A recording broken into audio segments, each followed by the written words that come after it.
Today, in Audiobooks for Me, we are going to listen to The Memoirs of Sherlock Holmes. The fourth book from Arthur Conan Doyle is a collection of 12 adventure stories by Detective Sherlock Holmes. This book is divided in 4 videos. This is Part 2. We hope you enjoy it. Fourth, The Stockbroker's Clerk. Shortly after my marriage, I had bought a connection in the Paddington district. Old Mr. Farquhar, from whom I purchased it, had at one time an excellent general practice, but his age and an affliction of the nature of St. Vitus's dance from which he suffered had very much thinned it. The public not unnaturally goes on the principle that he who would heal others must himself be whole, and looks askance at the curative powers of the man whose own case is beyond the reach of his drugs. Thus, as my predecessor weakened, his practice declined, until when I purchased it from him, it had sunk from 1,200 to little more than 300 a year. I had confidence, however, in my own youth and energy, and was convinced that in a very few years the concern would be as flourishing as ever.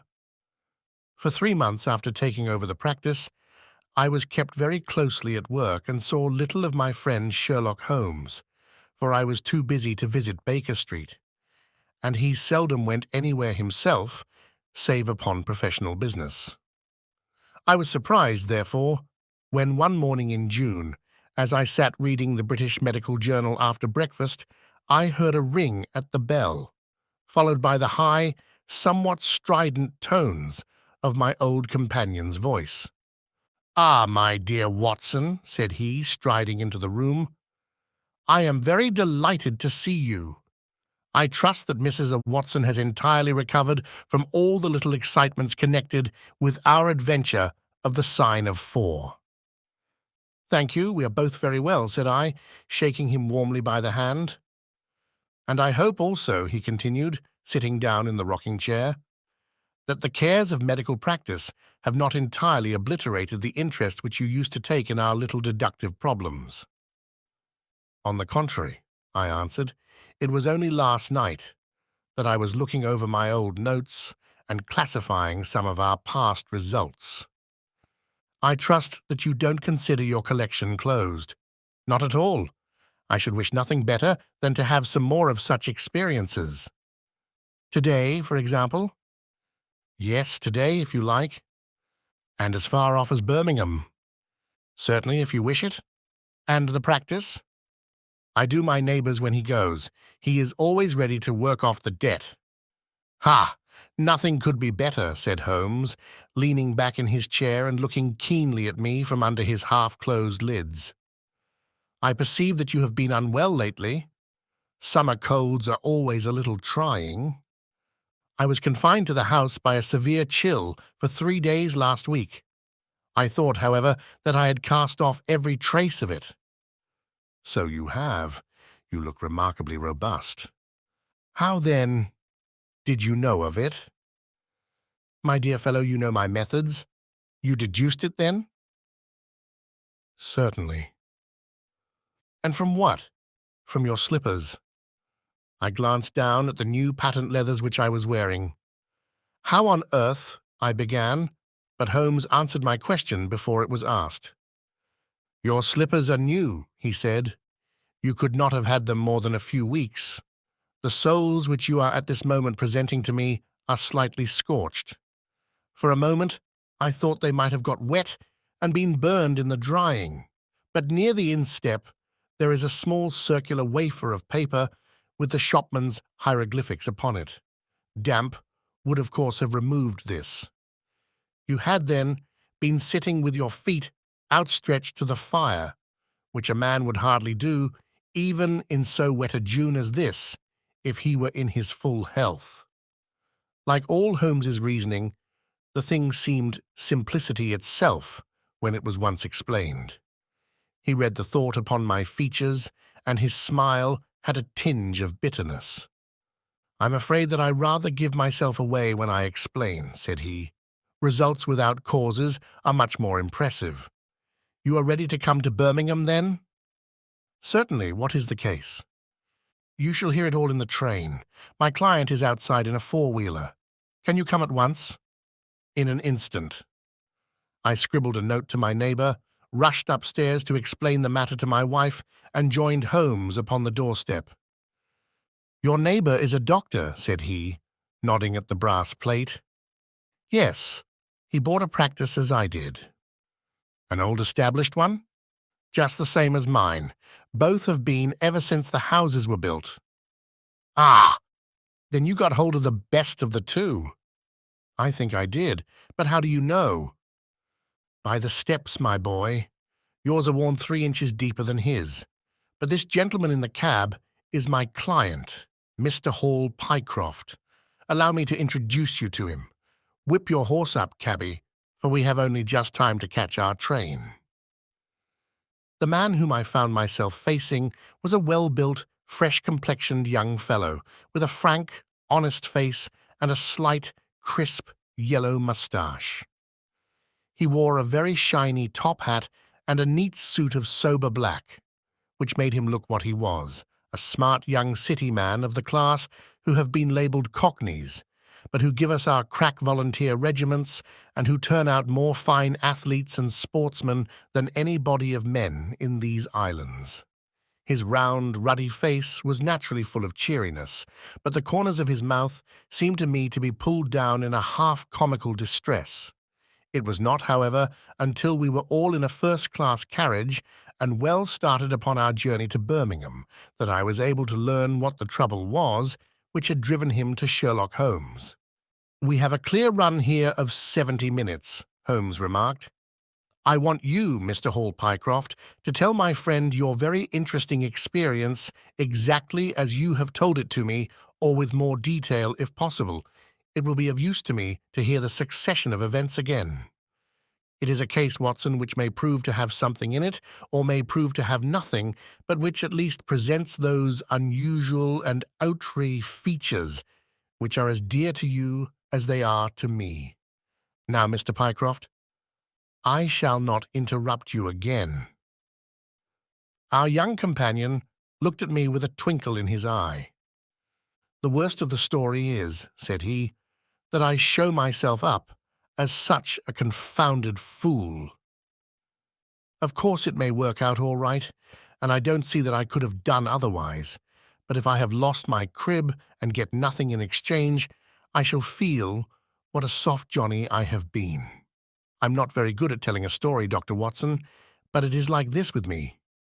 I used to have a billet at Coxon and Woodhouse of Draper's Gardens, but they were let in early in the spring through the Venezuelan loan, as no doubt you remember, and came a nasty cropper.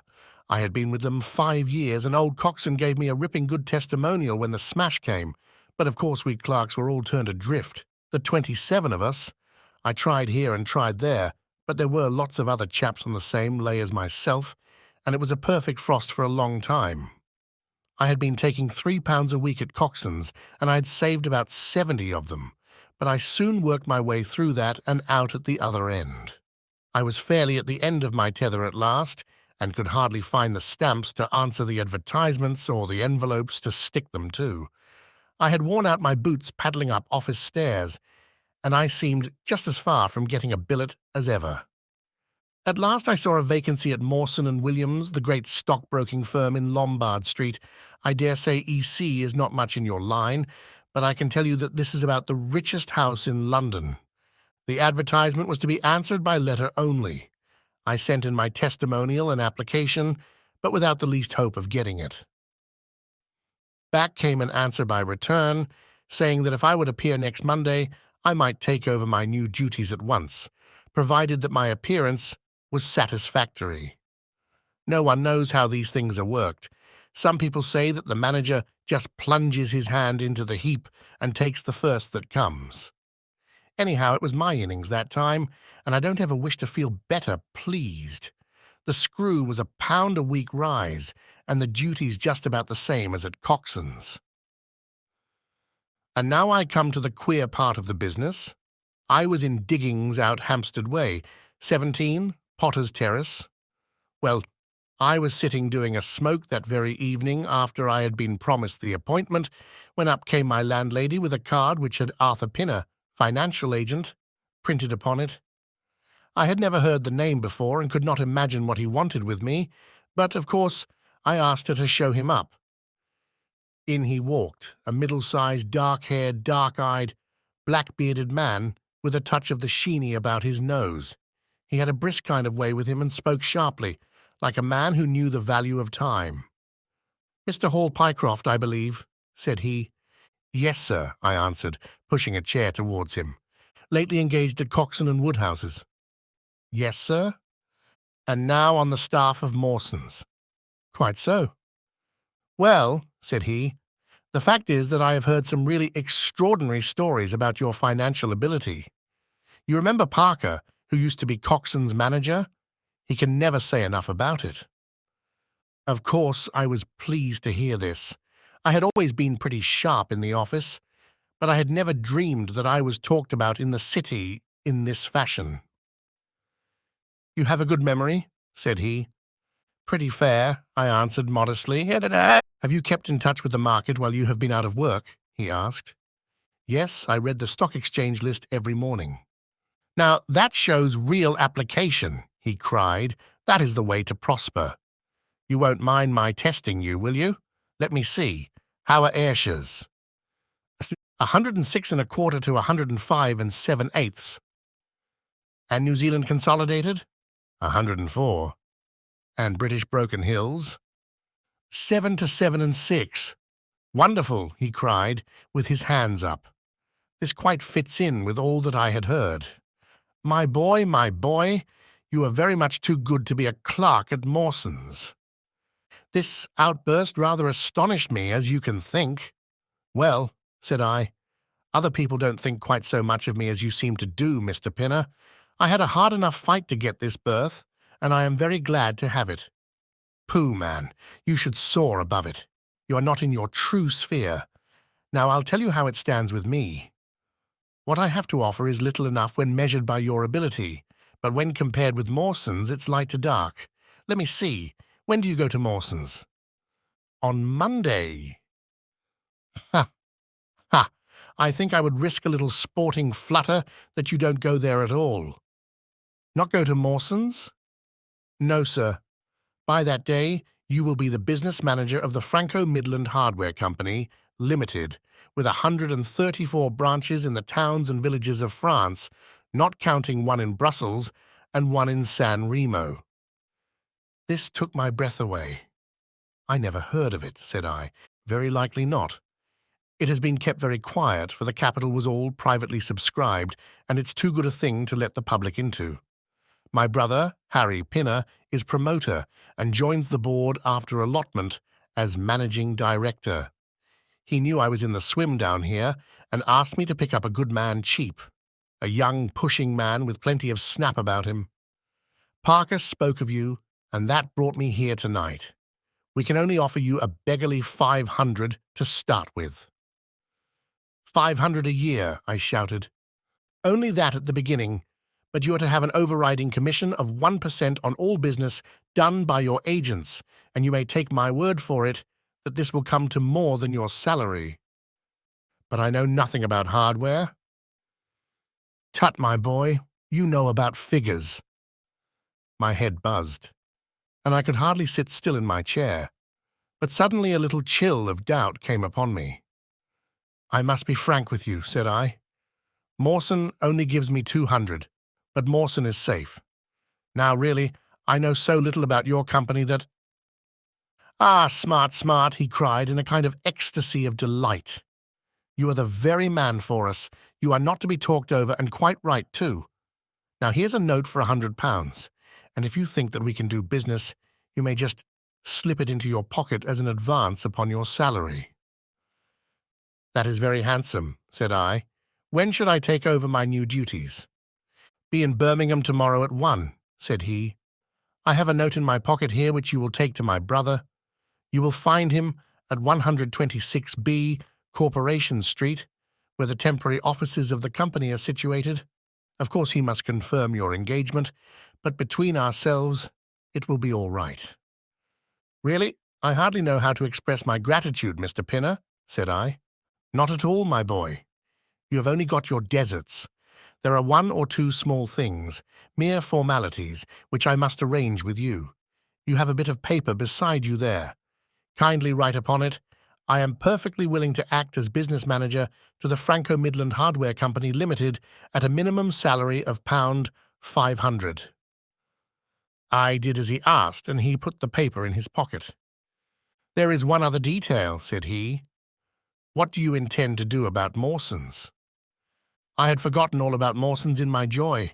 I'll write and resign, said I. Precisely what I don't want you to do. I had a row over you with Mawson's manager. I had gone up to ask him about you, and he was very offensive, accused me of coaxing you away from the service of the firm, and that sort of thing. At last, I fairly lost my temper. If you want good men, you should pay them a good price, said I.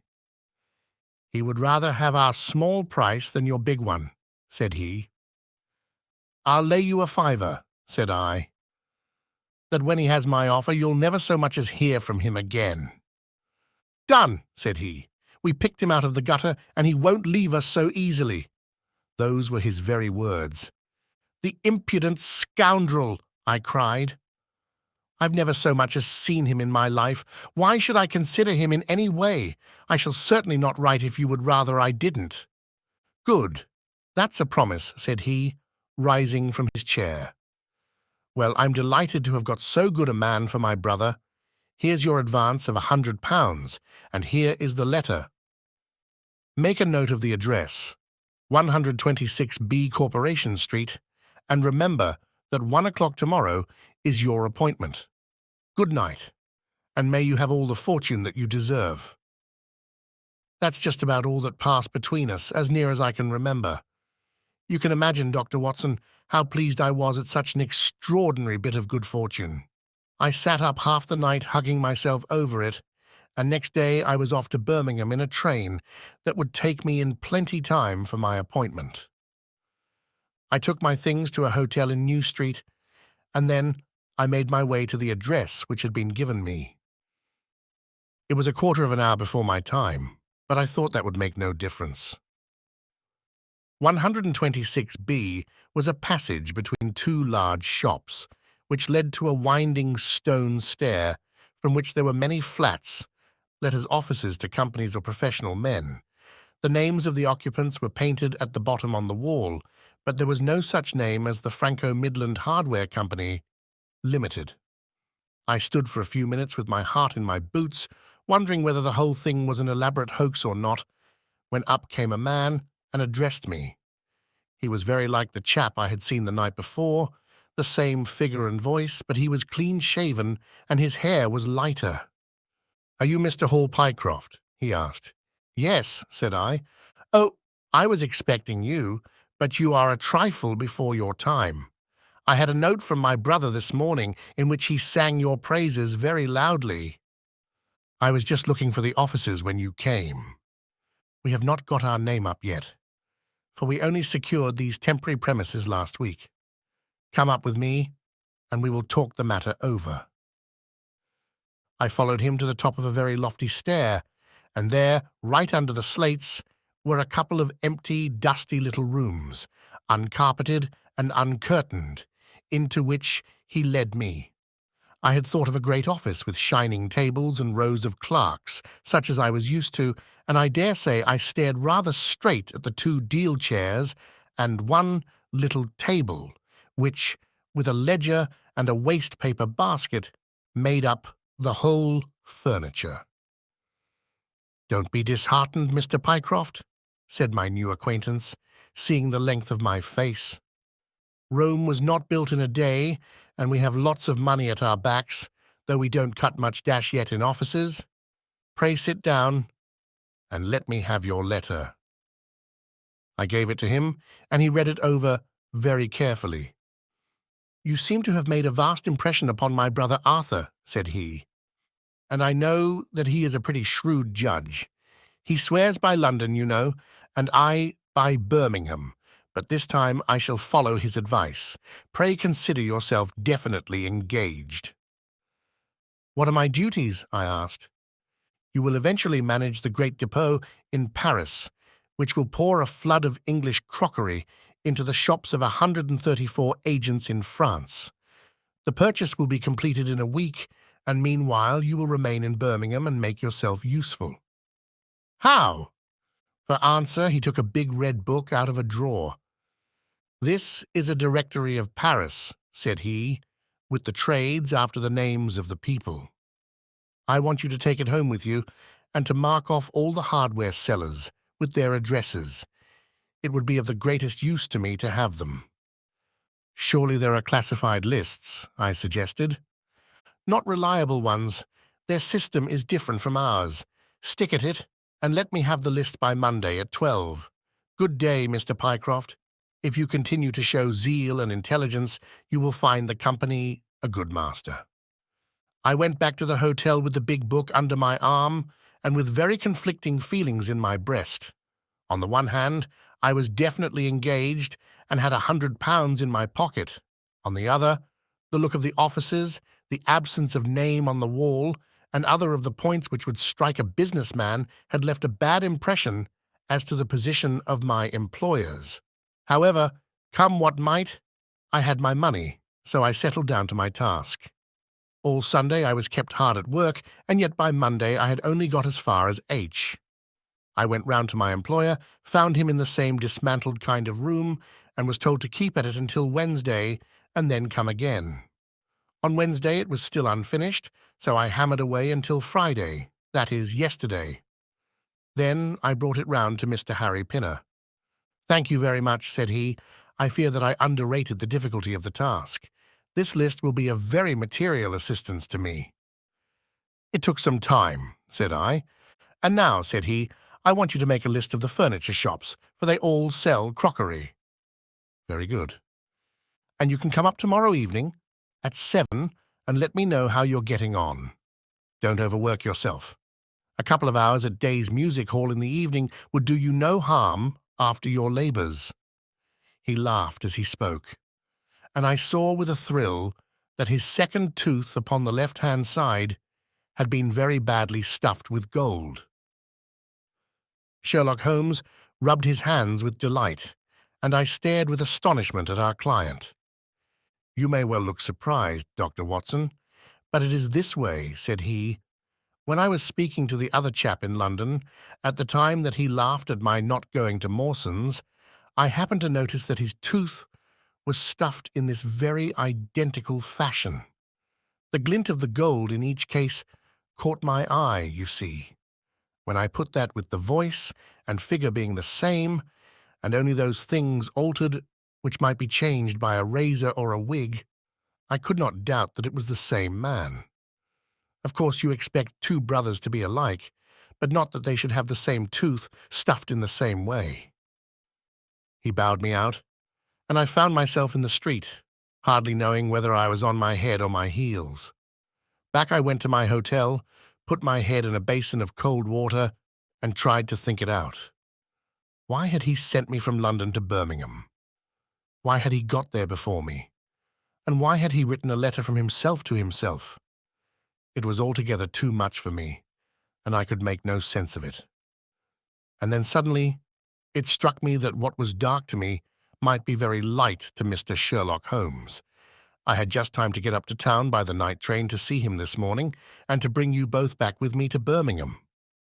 There was a pause after the stockbroker's clerk had concluded his surprising experience. Then Sherlock Holmes cocked his eye at me, leaning back on the cushions with a pleased and yet critical face, like a connoisseur who has just taken his first sip of a Comet vintage. "Rather fine, Watson, is it not?" said he. "There are points in it which please me.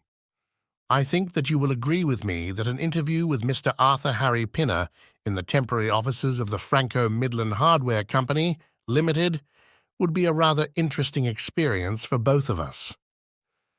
"But how can we do it?" I asked. "Oh, easily enough," said Hall Pycroft cheerily. "You are two friends of mine who are in want of a billet, and what could be more natural than that I should bring you both round to the managing director?" "Quite so, of course," said Holmes. "I should like to have a look at the gentleman and see if I can make anything of his little game. What qualities have you, my friend, which would make your services so valuable?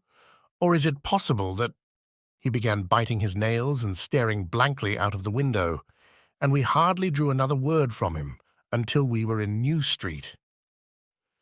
At 7 o'clock that evening we were walking, the three of us, down Corporation Street to the company's offices. "It is no use our being at all before our time," said our client. "He only comes there to see me, apparently, for the place is deserted up to the very hour he names." "That is suggestive," remarked Holmes. "By Jove, I told you so," cried the clerk. "That's he walking ahead of us there." He pointed to a smallish, dark, well-dressed man who was bustling along the other side of the road. As we watched him, he looked across at a boy who was bawling out the latest edition of the evening paper, and running over among the cabs and buses, he bought one from him. Then, clutching it in his hand, he vanished through a doorway. "There he goes," cried Hall Pycroft. "These are the company's offices into which he has gone. Come with me, and I'll fix it up as easily as possible." Following his lead, we ascended 5 stories until we found ourselves outside a half-opened door at which our client tapped. A voice within bade us enter, and we entered a bare, unfurnished room such as Hall Pycroft had described. At the single table sat the man whom we had seen in the street, with his evening paper spread out in front of him. And as he looked up at us, it seemed to me that I had never looked upon a face which bore such marks of grief, and of something beyond grief, of a horror such as comes to few men in a lifetime. His brow glistened with perspiration, his cheeks were of the dull, dead white of a fish's belly, and his eyes were wild and staring. He looked at his clerk as though he failed to recognize him, and I could see by the astonishment depicted upon our conductor's face that this was by no means the usual appearance of his employer. "You look ill, Mr. Pinner," he exclaimed. "Yes, I am not very well," answered the other, making obvious efforts to pull himself together and licking his dry lips before he spoke. "Who are these gentlemen whom you have brought with you?" "One is Mr. Harris of Bermondsey, and the other is Mr. Price of this town," said our clerk glibly. "They are friends of mine and gentlemen of experience, but they have been out of a place for some little time, and they hoped that perhaps you might find an opening for them in the company's employment." Very possibly," cried Mr. Pinner with a ghastly smile. "Yes, I have no doubt that we shall be able to do something for you. What is your particular line, Mr. Harris?" "I am an accountant," said Holmes. "Ah, yes, we shall want something of the sort. And you, Mr. Price?" "A clerk," said I. "I have every hope that the company may accommodate you.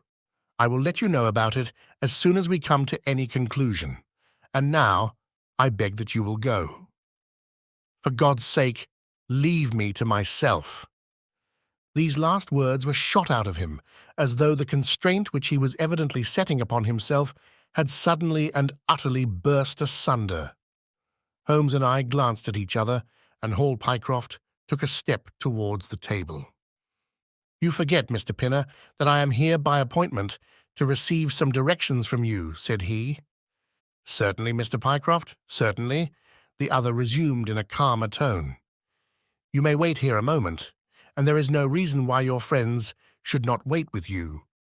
I will be entirely at your service in 3 minutes, if I might trespass upon your patience so far." He rose with a very courteous air, and bowing to us, he passed out through a door at the farther end of the room, which he closed behind him. "What now?" whispered Holmes. "Is he giving us the slip?" "Impossible," answered Pycroft. "Why so?" "That door leads into an inner room." "There is no exit?" "None." "Is it furnished?" "It was empty yesterday." "Then what on earth can he be doing? There is something which I don't understand in this manner. If ever a man was 3 parts mad with terror, that man's name is Pinner. What can have put the shivers on him?" "He suspects that we are detectives," I suggested. "That's it!" cried Pycroft. Holmes shook his head. "He didn't turn pale. He was pale when we entered the room," said he. "It is just possible that—" His words were interrupted by a sharp rat-tat from the direction of the inner door. "What the deuce is he knocking at his own door for?" cried the clerk. Again and much louder came the rat-tat-tat. We all gazed expectantly at the closed door. Glancing at Holmes, I saw his face turn rigid, and he leaned forward in intense excitement. Then, suddenly, came a low, guggling, gargling sound and a brisk drumming upon woodwork. Holmes sprang frantically across the room and pushed at the door. It was fastened on the inner side. Following his example, we threw ourselves upon it with all our weight. One hinge snapped, then the other, and down came the door with a crash. Rushing over it, we found ourselves in the inner room. It was empty, but it was only for a moment that we were at fault. At one corner, the corner nearest the room which we had left, there was a second door. Holmes sprang to it and pulled it open. A coat and waistcoat were lying on the floor, and from a hook behind the door, with his own braces round his neck, was hanging the managing director of the Franco-Midland Hardware Company. His knees were drawn up, his head hung at a dreadful angle to his body, and the clatter of his heels against the door made the noise which had broken in upon our conversation. In an instant I had caught him round the waist and held him up, while Holmes and Pycroft untied the elastic bands which had disappeared between the livid creases of skin. Then we carried him into the other room, where he lay with a clay-coloured face, puffing his purple lips in and out with every breath, a dreadful wreck of all that he had been but 5 minutes before. "What do you think of him, Watson?" asked Holmes. I stooped over him and examined him. His pulse was feeble and intermittent, but his breathing grew longer, and there was a little shivering of his eyelids, which showed a thin white slit of ball beneath. "It has been touch and go with him," said I, "but he'll live now. Just open that window and hand me the water carafe." I undid his collar, poured the cold water over his face, and raised and sank his arms until he drew a long, natural breath. "It's only a question of time now," said I, as I turned away from him. Holmes stood by the table, with his hands deep in his trousers pockets and his chin upon his breast. "I suppose we ought to call the police in now," said he, "and yet I confess that I'd like to give them a complete case when they come." "It's a blessed mystery to me," cried Pycroft, scratching his head. "Whatever they wanted to bring me all the way up here for, and then—" "Pooh, all that is clear enough," said Holmes impatiently. "It is this last sudden move. You understand the rest, then?" "I think that it is fairly obvious. What do you say, Watson?" I shrugged my shoulders. "I must confess that I am out of my depths," said I. "Oh, surely if you consider the events at first, they can only point to one conclusion." "What do you make of them?" "Well, the whole thing hinges upon 2 points. The first is the making of Pycroft write a declaration by which he entered the service of this preposterous company. Do you not see how very suggestive that is?"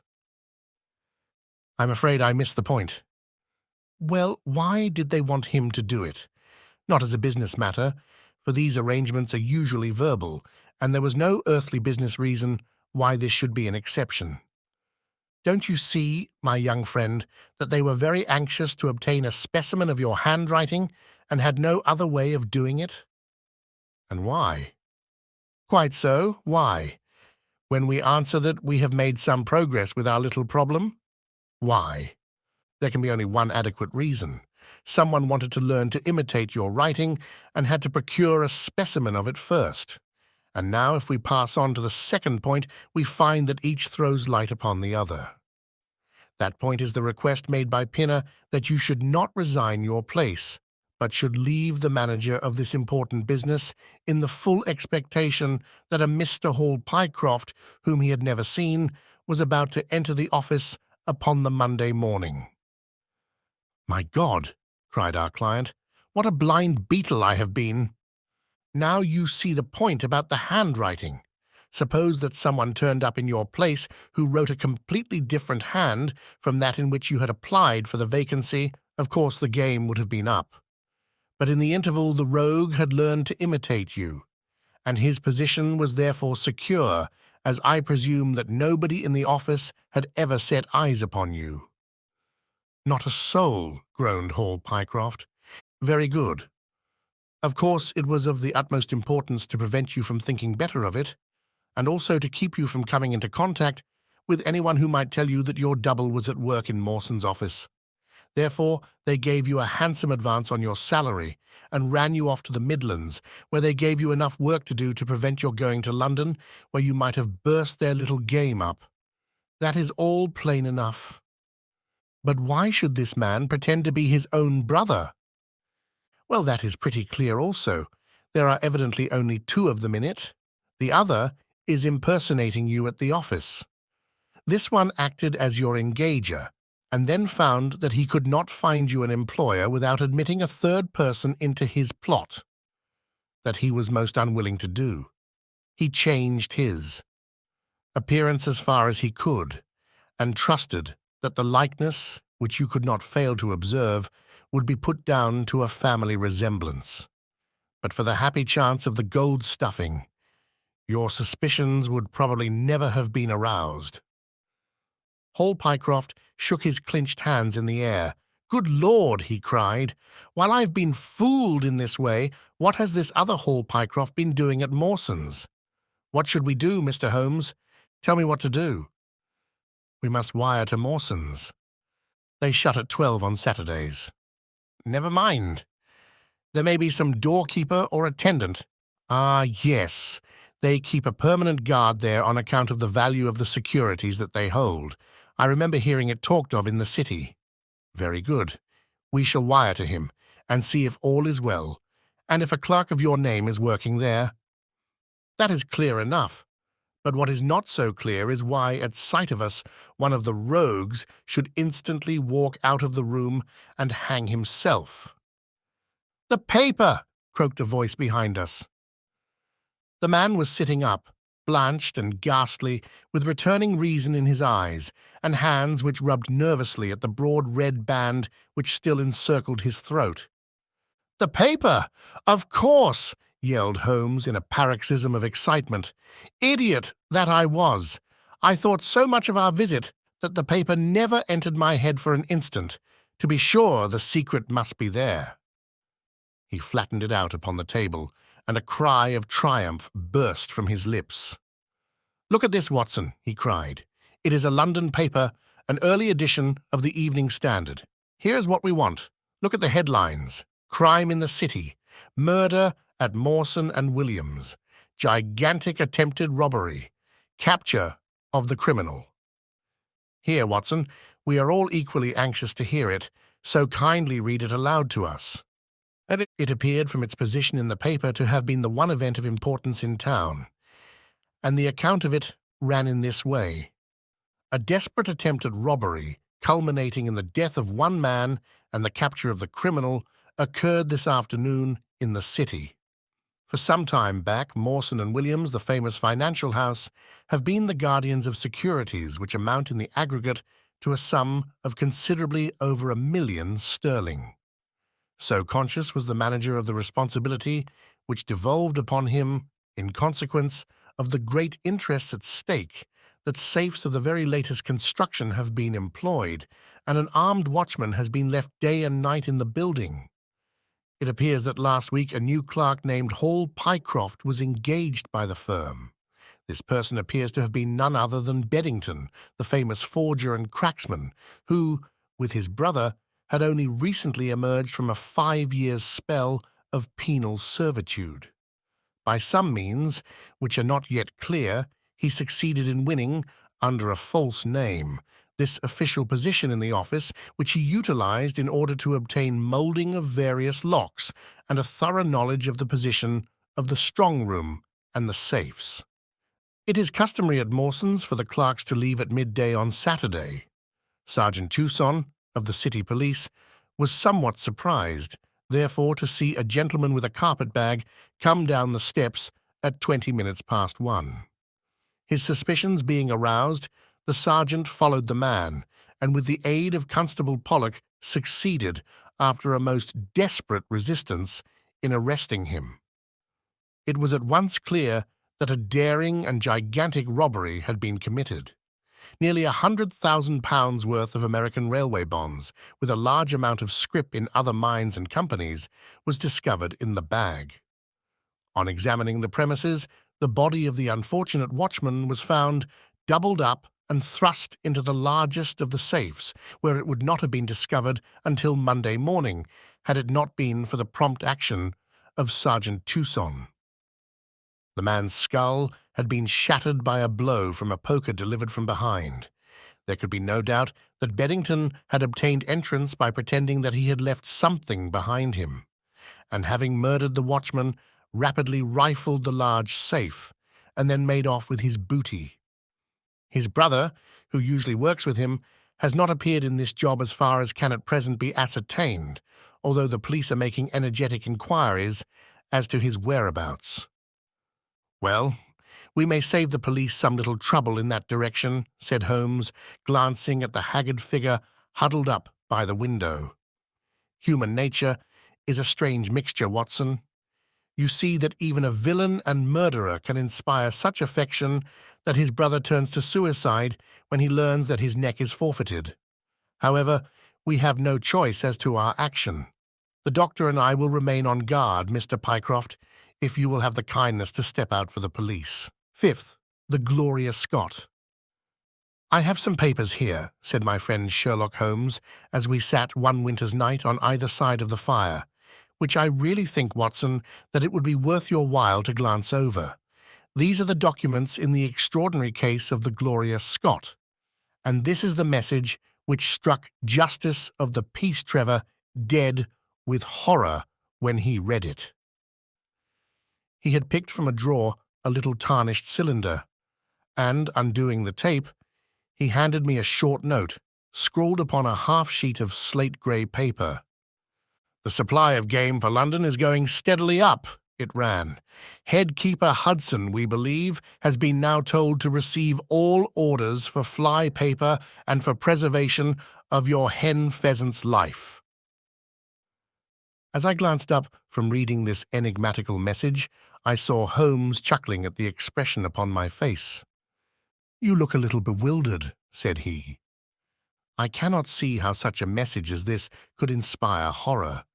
It seems to me to be rather grotesque than otherwise." "Very likely.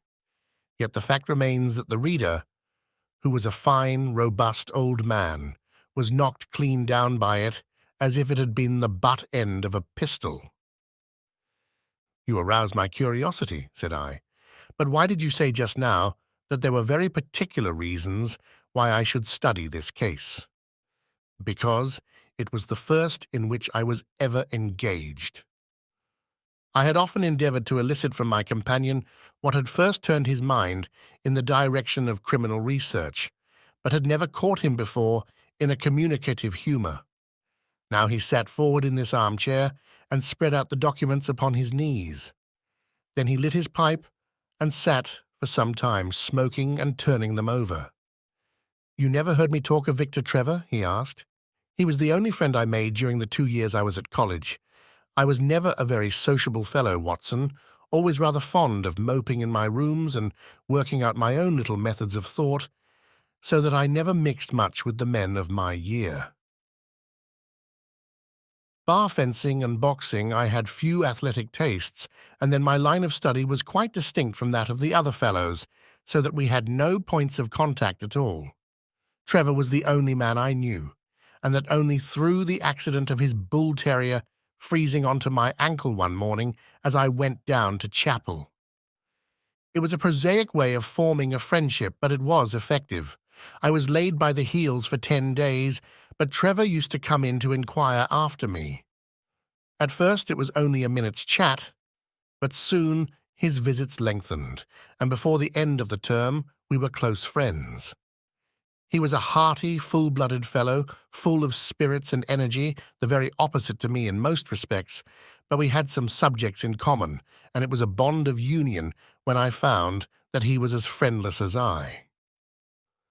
Finally, he invited me down to his father's place at Donnithorpe in Norfolk, and I accepted his hospitality for a month of the long vacation. Old Trevor was evidently a man of some wealth and consideration, a JP and a landed proprietor. Donnithorpe is a little hamlet just to the north of Langmere, in the country of the Broads. The house was an old-fashioned, wide-spread, oak-beamed brick building with a fine lime-lined avenue leading up to it. There was excellent wild duck shooting in the fens, remarkably good fishing, a small but select library, taken over, as I understood, from a former occupant and a tolerable cook, so that he would be a fastidious man who could not put in a pleasant month there. Trevor Senior was a widower, and my friend his only son. There had been a daughter, I heard, but she had died of diphtheria while on a visit to Birmingham. The father interested me extremely. He was a man of little culture, but with a considerable amount of rude strength, both physically and mentally. He knew hardly any books, but he had travelled far, had seen much of the world, and had remembered all that he had learned. In person, he was a thick-set, burly man with a shock of grizzled hair, a brown, weather-beaten face, and blue eyes which were keen to the verge of fierceness. Yet he had a reputation for kindness and charity on the countryside, and was noted for the leniency of his sentences from the bench. One evening, shortly after my arrival, we were sitting over a glass of port after dinner when young Trevor began to talk about those habits of observation and inference which I had already formed into a system, although I had not yet appreciated the part which they were to play in my life. The old man evidently thought that his son was exaggerating in his description of one or two trivial feats which I had performed. "Come now, Mr. Holmes," said he, laughing good-humouredly, "I'm an excellent subject, if you can deduce anything from me." "I fear there is not very much," I answered. "I might suggest that you have gone about in fear of some personal attack within the last 12 months. The laugh faded from his lips, and he stared at me in great surprise. "Well, that's true enough," said he. "You know, Victor," turning to his son, "when we broke up that poaching gang, they swore to knife us, and Sir Edward Holly has actually been attacked. I've always been on my guard since then, though I have no idea how you know it." "You have a very handsome stick," I answered. By the inscription I observed that you had not had it more than a year, but you have taken some pains to bore the head of it and pour melted lead into the hole so as to make it a formidable weapon. I argued that you would not take such precautions unless you had some danger to fear. "Anything else?" he asked, smiling. "You have boxed a good deal in your youth." "Right again. How did you know it? Is my nose knocked a little out of the straight?" "No," said I, "it is your ears. They have the peculiar flattening and thickening which marks the boxing man." "Anything else?" "You have done a good deal of digging by your callosities." "Made all my money at the goldfields." "You have been in New Zealand." "Right again." "You have visited Japan." "Quite true." "And you have been most intimately associated with someone whose initials were J.A., and whom you afterwards were eager to entirely forget." Mr. Trevor stood slowly up, fixed his large blue eyes upon me with a strange, wild stare, and then pitched forward, with his face among the nutshells which strewed the cloth, in a dead faint. You can imagine, Watson, how shocked both his son and I were. His attack did not last long, however, for when we undid his collar and sprinkled the water from one of the finger-glasses over his face, he gave a gasp or two and sat up. "Ah, boys," said he, forcing a smile, "I hope I haven't frightened you. Strong as I look, there is a weak place in my heart, and it does not take much to knock me over. I don't know how you manage this, Mr. Holmes, but it seems to me that all the detectives of fact and of fancy would be children in your hands. That's your line of life, sir, and you may take the word of a man who has seen something of the world." And that recommendation, with the exaggerated estimate of my ability with which he prefaced it, was, if you will believe me, Watson, the very first thing which ever made me feel that a profession might be made out of what had up to that time been the merest hobby. At the moment, however, I was too much concerned at the sudden illness of my host to think of anything else. "I hope that I have said nothing to pain you," said I. "Well, you certainly touched upon rather a tender point. Might I ask how you know, and how much you know?" He spoke now in a half-jesting fashion, but a look of terror still lurked at the back of his eyes. "It is simplicity itself," said I. "When you bared your arm to draw that fish into the boat, I saw that J.A. had been tattooed in the bend of the elbow. The letters were still legible, but it was perfectly clear from their blurred appearance and from the staining of the skin round them that efforts had been made to obliterate them. It was obvious, then, that those initials had once been very familiar to you, and that you had afterwards wished to forget them." "What an eye you have!" he cried, with a sigh of relief. "It is just as you say. But we won't talk of it. Of all ghosts, the ghosts of our old lovers are the worst. Come into the billiard-room and have a quiet cigar." From that day, amid all his cordiality, there was always a touch of suspicion in Mr. Trevor's manner towards me. Even his son remarked it. "You've given the governor such a turn," said he, "that he'll never be sure again of what you know and what you don't know." He did not mean to show it, I am sure, but it was so strongly in his mind that it peeped out at every action. At last, I became so convinced that I was causing him uneasiness that I drew my visit to a close. On the very day, however, before I left, an incident occurred which proved in the sequel to be of importance.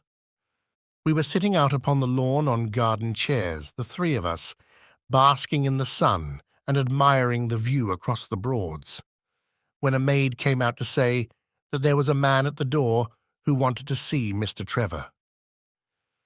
"What is his name?" asked my host. He would not give any. "What does he want, then?" "He says that you know him and that he only wants a moment's conversation." "Show him round here." An instant afterwards there appeared a little wizened fellow with a cringing manner and a shambling style of walking. He wore an open jacket with a splotch of tar on the sleeve, a red and black check shirt, dungaree trousers, and heavy boots badly worn. His face was thin and brown and crafty, with a perpetual smile upon it, which showed an irregular line of yellow teeth, and his crinkled hands were half-closed in a way that is distinctive of sailors. As he came slouching across the lawn, I heard Mr. Trevor make a sort of hiccoughing noise in his throat, and jumping out of his chair, he ran into the house. He was back in a moment, and I smelt a strong reek of brandy as he passed me. "Well, my man," said he, "what can I do for you?"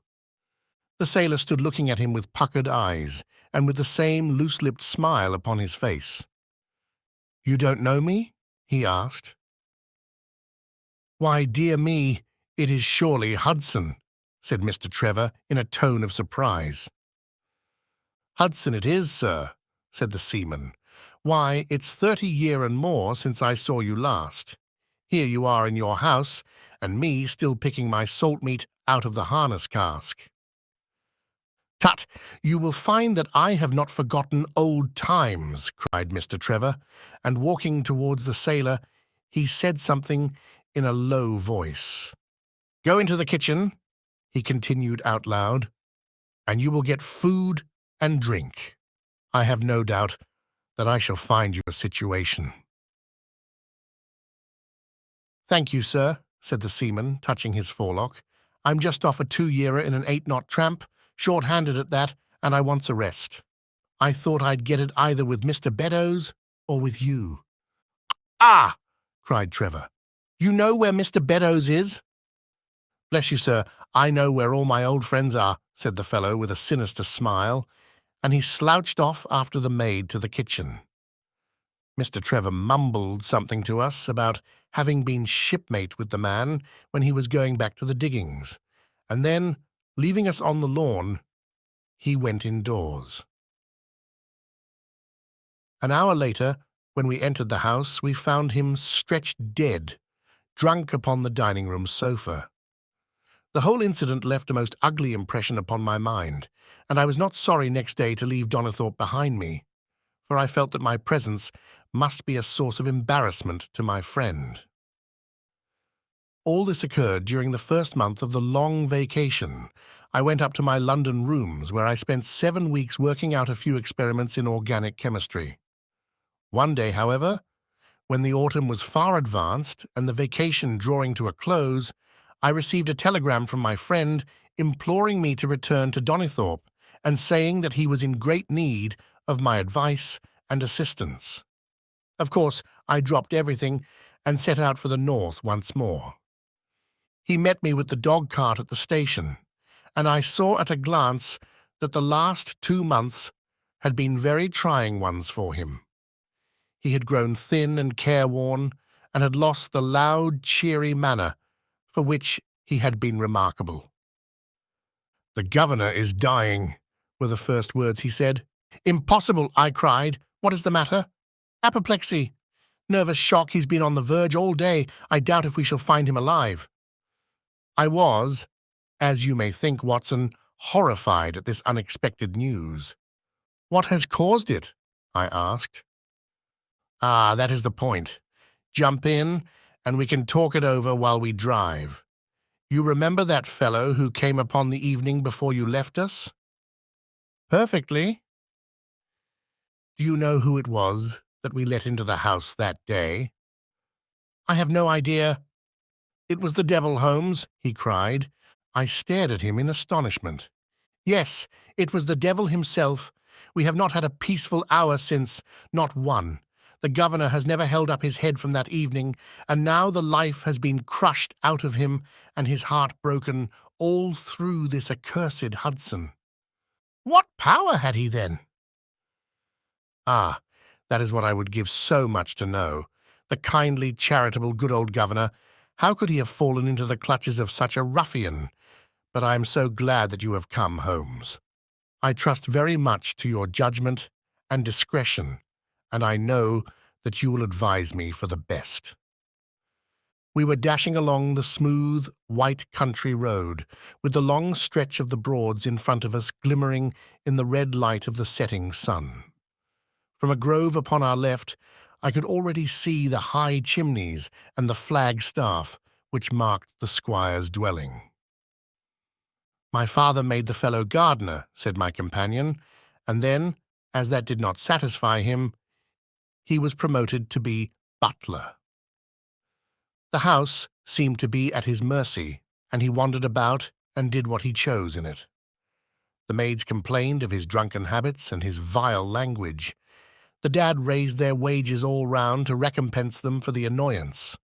The fellow would take the boat and my father's best gun and treat himself to little shooting trips, and all this with such a sneering, leering, insolent face that I would have knocked him down 20 times over if he had been a man of my own age.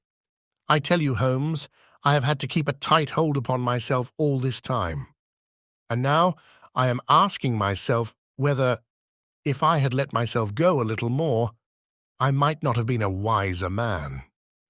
Well, matters went from bad to worse with us, and this animal Hudson became more and more intrusive, until at last, on making some insolent reply to my father in my presence one day, I took him by the shoulders and turned him out of the room. He slunk away with a livid face and 2 venomous eyes, which uttered more threats than his tongue could do. I don't know what passed between the poor dad and him after that, but the dad came to me next day and asked me whether I would mind apologizing to Hudson. I refused, as you can imagine, and asked my father how he could allow such a wretch to take such liberties with himself and his household. "Ah, my boy," said he, "it is all very well to talk, but you don't know how I am placed. But you shall know, Victor.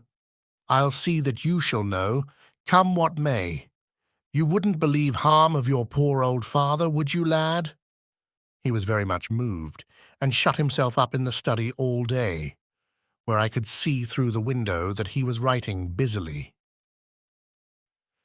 That evening there came what seemed to me to be a grand release, for Hudson told us that he was going to leave us. He walked into the dining room as we sat after dinner and announced his intention in the thick voice of a half-drunken man. "I've had enough of Norfolk," said he. "I'll run down to Mr. Beddoes in Hampshire. He'll be as glad to see me as you were, I dare say." "You're not going away in an unkind spirit, Hudson, I hope," said my father, with a tameness which made my blood boil. "I've not had my apology," said he sulkily, glancing in my direction. "Victor, you will acknowledge that you have used this worthy fellow rather roughly," said the dad, turning to me. "On the contrary, I think that we have both shown extraordinary patience towards him," I answered. "Oh, you do you?" he snarls. "Very good, mate. We'll see about that." He slouched out of the room, and half an hour afterwards left the house, leaving my father in a state of pitiable nervousness. Night after night I heard him pacing his room, and it was just as he was recovering his confidence that the blow did at last fall. "And how?" I asked eagerly. "In a most extraordinary fashion. A letter arrived for my father yesterday evening, bearing the Fordingbridge postmark. My father read it, clapped both his hands to his head, and began running round the room in little circles like a man who's been driven out of his senses. When I at last drew him down onto the sofa, his mouth and eyelids were all puckered on one side, and I saw that he had a stroke. Dr. Fordham came over at once. We put him to bed, but the paralysis has spread. He has shown no sign of returning consciousness, and I think that we shall hardly find him alive." "You horrify me, Trevor," I cried. "What then could have been in this letter to cause so dreadful a result?" "Nothing. There lies the inexplicable part of it. The message was absurd and trivial. Ah, my God, it is as I feared." As he spoke, we came round the curve of the avenue and saw in the fading light that every blind in the house had been drawn down. As we dashed up to the door, my friend's face convulsed with grief. A gentleman in black emerged from it. "When did it happen, Doctor?" asked Trevor. "Almost immediately after you left." "Did he recover consciousness?" "For an instant before the end." "Any message for me?" "Only that the papers were in the back drawer of the Japanese cabinet." My friend ascended with the doctor to the chamber of death, while I remained in the study, turning the whole matter over and over in my head, and feeling as sombre as ever I had done in my life. What was the past of this Trevor, pugilist, traveller, and gold-digger, and how had he placed himself in the power of this acid-faced seaman? Why, too, should he faint at an allusion to the half-effaced initials upon his arm, and die of fright when he had a letter from Fordingbridge? Then I remembered that Fordingbridge was in Hampshire, and that this Mr. Beddoes, whom the seaman had gone to visit, and presumably to blackmail, had also been mentioned as living in Hampshire. The letter, then, might either come from Hudson, the seaman, saying that he had betrayed the guilty secret which appeared to exist, or it might come from Beddoes, warning an old confederate that such a betrayal was imminent. So far it seemed clear enough. But then, how could this letter be trivial and grotesque, as described by the Sun? He must have misread it. If so, it must have been one of those ingenious secret codes which mean one thing while they seem to mean another. I must see this letter. If there were a hidden meaning in it, I was confident that I could pluck it forth. For an hour I sat pondering over it in the gloom, until at last a weeping maid brought in a lamp, and close at her heels came my friend Trevor, pale but composed, with these very papers which lie upon my knee held in his grasp. He sat down opposite to me, drew the lamp to the edge of the table, and handed me a short note scribbled, as you see, upon a single sheet of grey paper. The supply of game for London is going steadily up, it ran. Headkeeper Hudson, we believe, has been now told to receive all orders for flypaper and for preservation of your hen pheasant's life. I dare say my face looked as bewildered as yours did just now when first I read this message. Then I reread it very carefully. It was evidently as I had thought, and some secret meaning must lie buried in this strange combination of words. Or could it be that there was a prearranged significance to such phrases as flypaper and hen pheasant? Such a meaning would be arbitrary and could not be deduced in any way. And yet I was loath to believe that this was the case, and the presence of the word Hudson's seemed to show that the subject of the message was as I had guessed, and that it was from Beddoes rather than the sailor. I tried it backwards, but the combination life pheasant's hen was not encouraging. Then I tried alternate words, but neither the of, for, nor apply game London promised to throw any light upon it. And then, in an instant, the key of the riddle was in my hands, and I saw that every third word, beginning with the first, would give a message which might well drive old Trevor to despair. It was short and terse, the warning, as I now read it to my companion. The game is up. Hudson has told all. Fly for your life. Victor Trevor sank his face into his shaking hands. It must be that, I suppose, said he. This is worse than death, for it means disgrace as well. But what is the meaning of these headkeepers and hen pheasants? It means nothing to the message, but it might mean a good deal to us if we had no other means of discovering the sender. You see that he has begun by writing, "The game is," and so on. Afterwards he had, to fulfill the prearranged cipher, to fill in any two words in each space. He would naturally use the first words which came to his mind, and if there were so many which referred to sport among them, you may be tolerably sure that he is either an ardent shot or interested in breeding. Do you know anything of this Beddoes? Why, now that you mention it, said he, I remember that my poor father used to have an invitation from him to shoot over his preserves every autumn. Then it is undoubtedly from him that the note comes, said I. It only remains for us to find out what this secret was, which the sailor Hudson seems to have held over the heads of these two wealthy and respected men.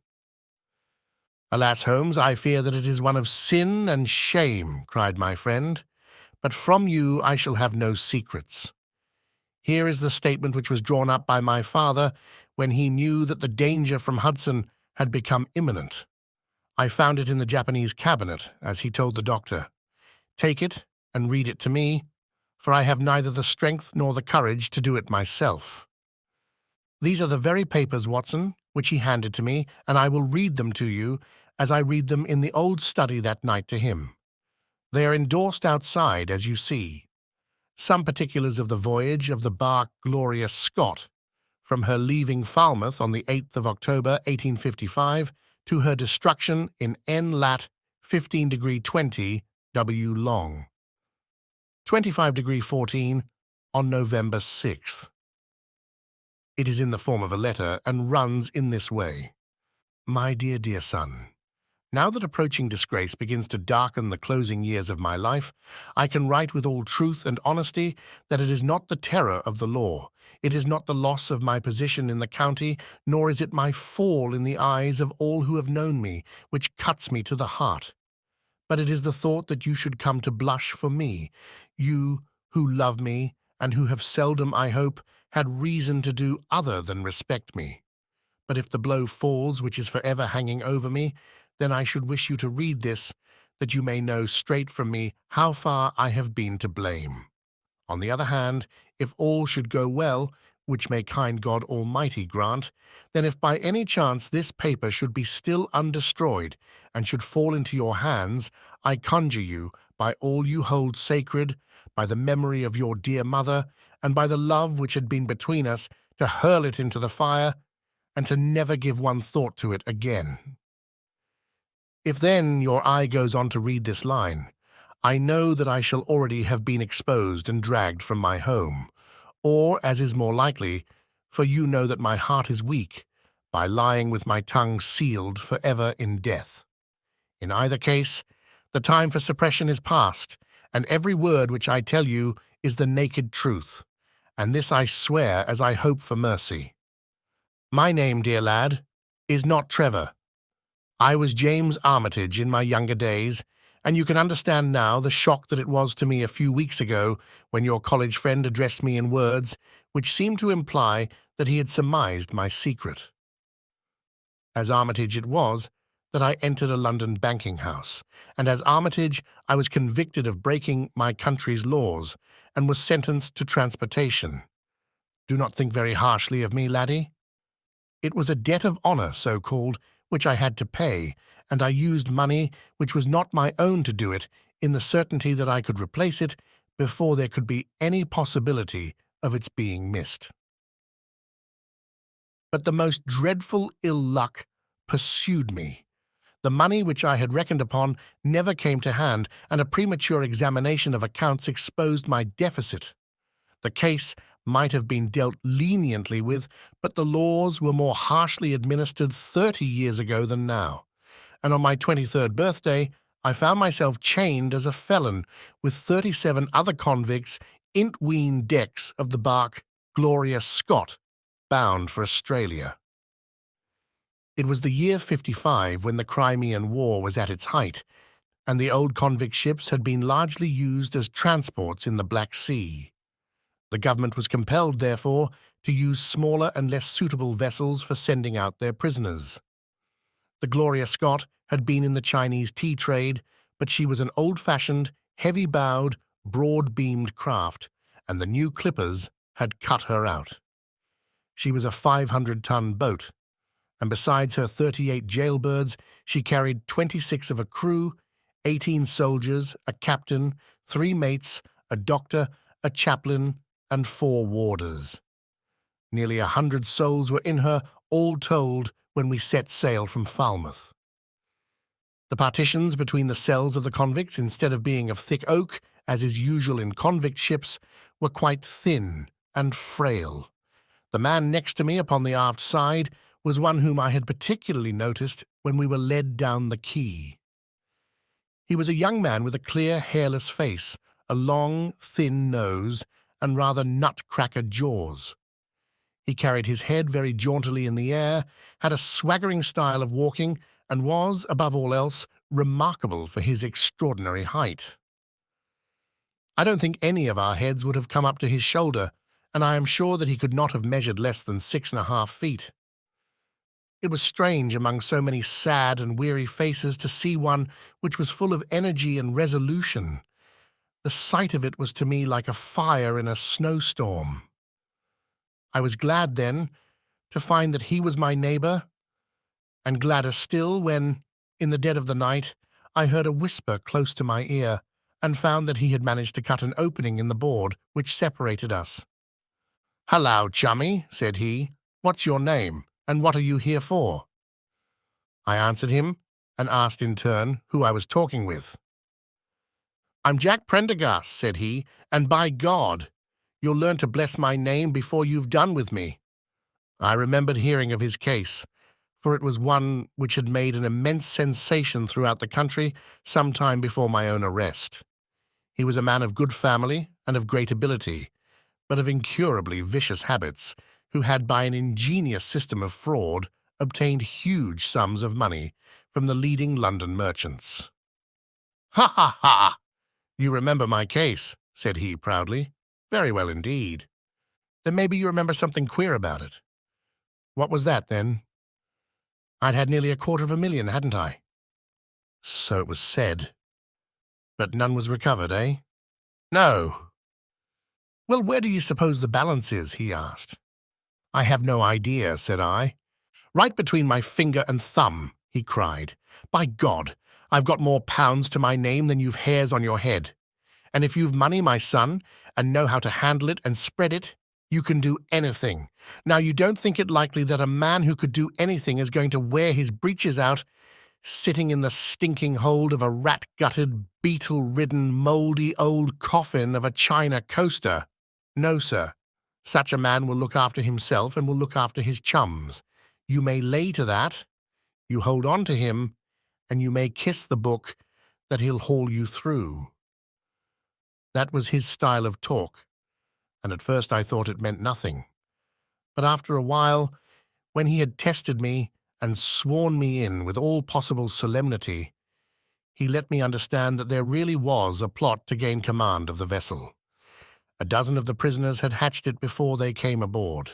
Prendergast was the leader, and his money was the motive power. "I'd a partner," said he, "a rare good man, as true as a stock to a barrel. He's got the dibs, he has, and where do you think he is at this moment? Why, he's the chaplain of this ship, the chaplain no less. He came aboard with a black coat and his papers right, and money enough in his box to buy the thing right up from keel to main truck. The crew are his body and soul. He could buy 'em at so much a gross with a cash discount, and he did it before ever they signed on. He's got 2 of the warders and Mercer, the second mate, and he'd get the captain himself, if he thought him worth it." "What are we to do, then?" I asked. "What do you think?" said he. "We'll make the coats of some of these soldiers redder than ever the tailor did." "But they are armed," said I. "And so shall we be, my boy. There's a brace of pistols for every mother's son of us, and if we can't carry this ship with the crew at our back, it's time we were all sent to a young Mrs. boarding school. You speak to your mate upon the left tonight, and see if he is to be trusted." I did so, and found my other neighbour to be a young fellow in much the same position as myself, whose crime had been forgery.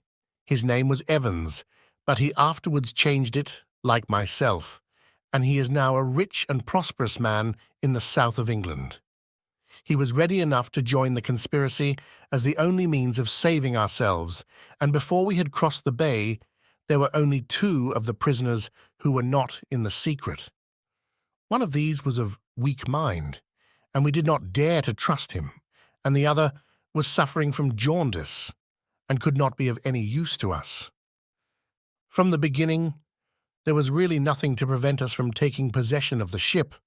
The crew were a set of ruffians, specially picked for the job. The sham chaplain came into our cells to exhort us, carrying a black bag, supposed to be full of tracts, and so often did he come that by the 3rd day we had each stowed away at the foot of our beds a file, a brace of pistols, a pound of powder, and 20 slugs. 2 of the warders were agents of Prendergast, and the second mate was his right-hand man. The captain, the 2 mates, 2 warders, Lieutenant Martin, his 18 soldiers, and the doctor were all that we had against us. Yet, safe as it was, we determined to neglect no precaution and to make our attack suddenly by night. It came, however, more quickly than we expected, and in this way. One evening, about the 3rd week after our start, the doctor had come down to see one of the prisoners who was ill, and putting his hand down on the bottom of his bunk, he felt the outline of the pistols. If he had been silent, he might have blown the whole thing, but he was a nervous little chap, so he gave a cry of surprise and turned so pale that the man knew what was up in an instant and seized him. He was gagged before he could give the alarm and tied down upon the bed. He had unlocked the door that led to the deck, and we were through it in a rush. The 2 sentries were shot down, and so was a corporal who came running to see what was the matter. There were 2 more soldiers at the door of the stateroom, and their muskets seemed not to be loaded, for they never fired upon us, and they were shot while trying to fix their bayonets. Then we rushed on into the captain's cabin, but as we pushed open the door, there was an explosion from within, and there he lay with his brains smeared over the chart of the Atlantic, which was pinned upon the table, while the chaplain stood with a smoking pistol in his hand at his elbow. The 2 mates had both been seized by the crew, and the whole business seemed to be settled. The stateroom was next the cabin, and we flocked in there and flopped down on the settees, all speaking together, for we were just mad with the feeling that we were free once more. There were lockers all round, and Wilson, the sham chaplain, knocked one of them in and pulled out a dozen of brown sherry. We cracked off the necks of the bottles, poured the stuff out into tumblers, and were just tossing them off, when in an instant, without warning, there came the roar of muskets in our ears, and the saloon was so full of smoke that we couldn't see across the table. When it cleared again, the place was a shambles. Wilson and 8 others were wriggling on the top of each other on the floor, and the blood and the brown sherry on that table turn me sick now when I think of it. We were so cowed by the sight that I think we should have given the job up if it had not been for Prendergast. He bellowed like a bull and rushed for the door with all that were left alive at his heels. Out we ran, and there on the poop were the lieutenant and 10 of his men. The swing skylights above the saloon table had been a bit open, and they had fired on us through the slit. We got on them before they could load, and they stood to it like men. But we had the upper hand of them, and in 5 minutes it was all over. My God, was there ever a slaughterhouse like that ship? Prendergast was like a raging devil, and he picked the soldiers up as if they had been children and threw them overboard alive or dead. There was one sergeant that was horribly wounded and yet kept on swimming for a surprising time, until someone in mercy blew out his brains. When the fighting was over, there was no one left of our enemies except just the warders, the mates, and the doctor. It was over them that the great quarrel arose. There were many of us who were glad enough to win back our freedom, and yet who had no wish to have murder on our souls. It was one thing to knock the soldiers over with their muskets in their hands, and it was another to stand by while men were being killed in cold blood. 8 of us, 5 convicts and 3 sailors, said that we would not see it done, but there was no moving Prendergast, and those who were with him. Our only chance of safety lay in making a clean job of it, said he, and he would not leave a tongue with power to wag in a witness box. It nearly came to our sharing the fate of the prisoners, but at last he said that if we wished, we might take a boat and go. We jumped at the offer, for we were already sick of these bloodthirsty doings, and we saw that there would be worse before it was done. We were given a suit of sailors' togs each, a barrel of water, 2 casks, one of junk, and one of biscuits, and a compass. Prendergast threw us over a chart, told us that we were shipwrecked mariners whose ship had foundered in Lat, 15° N, and long 25° W, and then cut the painter and let us go. And now I come to the most surprising part of my story, my dear son.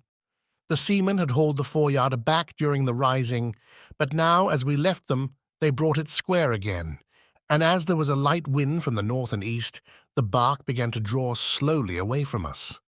Our boat lay, rising and falling, upon the long, smooth rollers, and Evans and I, who were the most educated of the party, were sitting in the sheets, working out our position and planning what coast we should make for. It was a nice question, for the Cape de Verde were about 500 miles to the north of us, and the African coast about 700 to the east. On the whole, as the wind was coming round to the north, we thought that Sierra Leone might be best, and turned our head in that direction, the bark being at that time nearly hull down on our starboard quarter. Suddenly, as we looked at her, we saw a dense black cloud of smoke shoot up from her, which hung like a monstrous tree upon the skyline. A few seconds later, a roar like thunder burst upon our ears, and as the smoke thinned away, there was no sign left of the Gloria Scott. In an instant, we swept the boat's head round again and pulled with all our strength for the place where the haze, still trailing over the water, marked the scene of this catastrophe. It was a long hour before we reached it, and at first we feared that we had come too late to save anyone.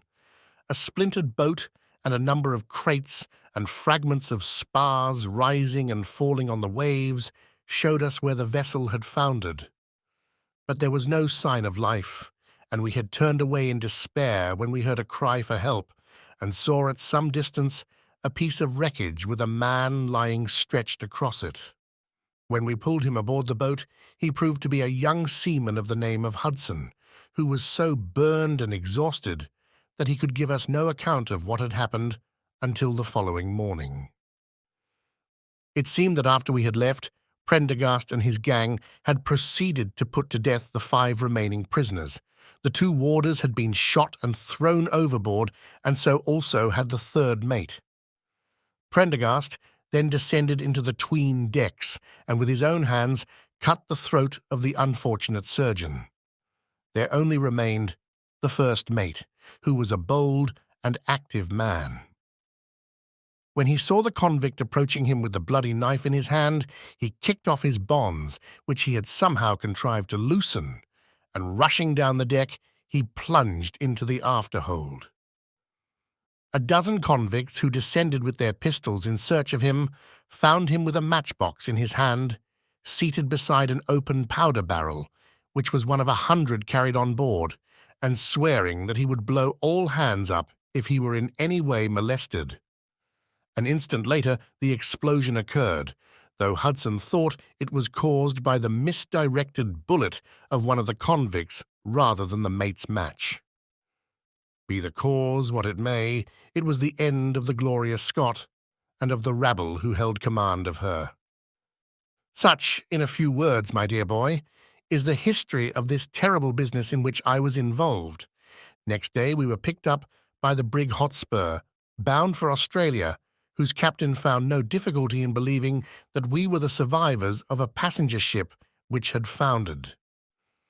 The transport ship Gloria Scott was set down by the Admiralty as being lost at sea, and no word has ever leaked out as to her true fate.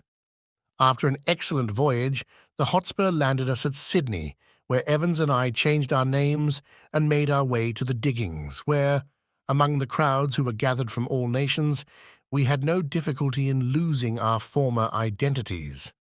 The rest I need not relate. We prospered, we travelled, we came back as rich colonials to England, and we bought country estates. For more than 20 years we have led peaceful and useful lives, and we hoped that our past was forever buried. Imagine then my feelings when in the seaman who came to us I recognized instantly the man who had been picked off the wreck. He had tracked us down somehow and had set himself to live upon our fears.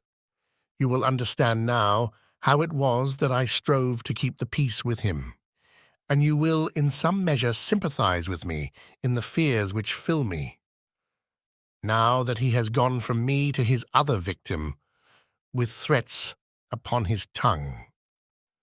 Underneath is written in a hand so shaky as to be hardly legible. Beddoes writes in cipher to say H has told all. Sweet Lord, have mercy on our souls. That was the narrative which I read that night to young Trevor, and I think, Watson, that under the circumstances it was a dramatic one. The good fellow was heartbroken at it, and went out to the Terai tea planting, where I hear that he is doing well. As to the sailor and Beddoes, neither of them was ever heard of again after that day on which the letter of warning was written. They both disappeared utterly and completely. No complaint had been lodged with the police, so that Beddoes had mistaken a threat for a deed. Hudson had been seen lurking about, and it was believed by the police that he had done away with Beddoes and had fled. For myself, I believe that the truth was exactly the opposite. I think that it is most probable that Beddoes, pushed to desperation and believing himself to have been already betrayed, had revenged himself upon Hudson and had fled from the country with as much money as he could lay his hands on. Those are the facts of the case, Doctor, and if they are of any use to your collection, I am sure that they are very heartily at your service. Sixth, the Musgrave ritual.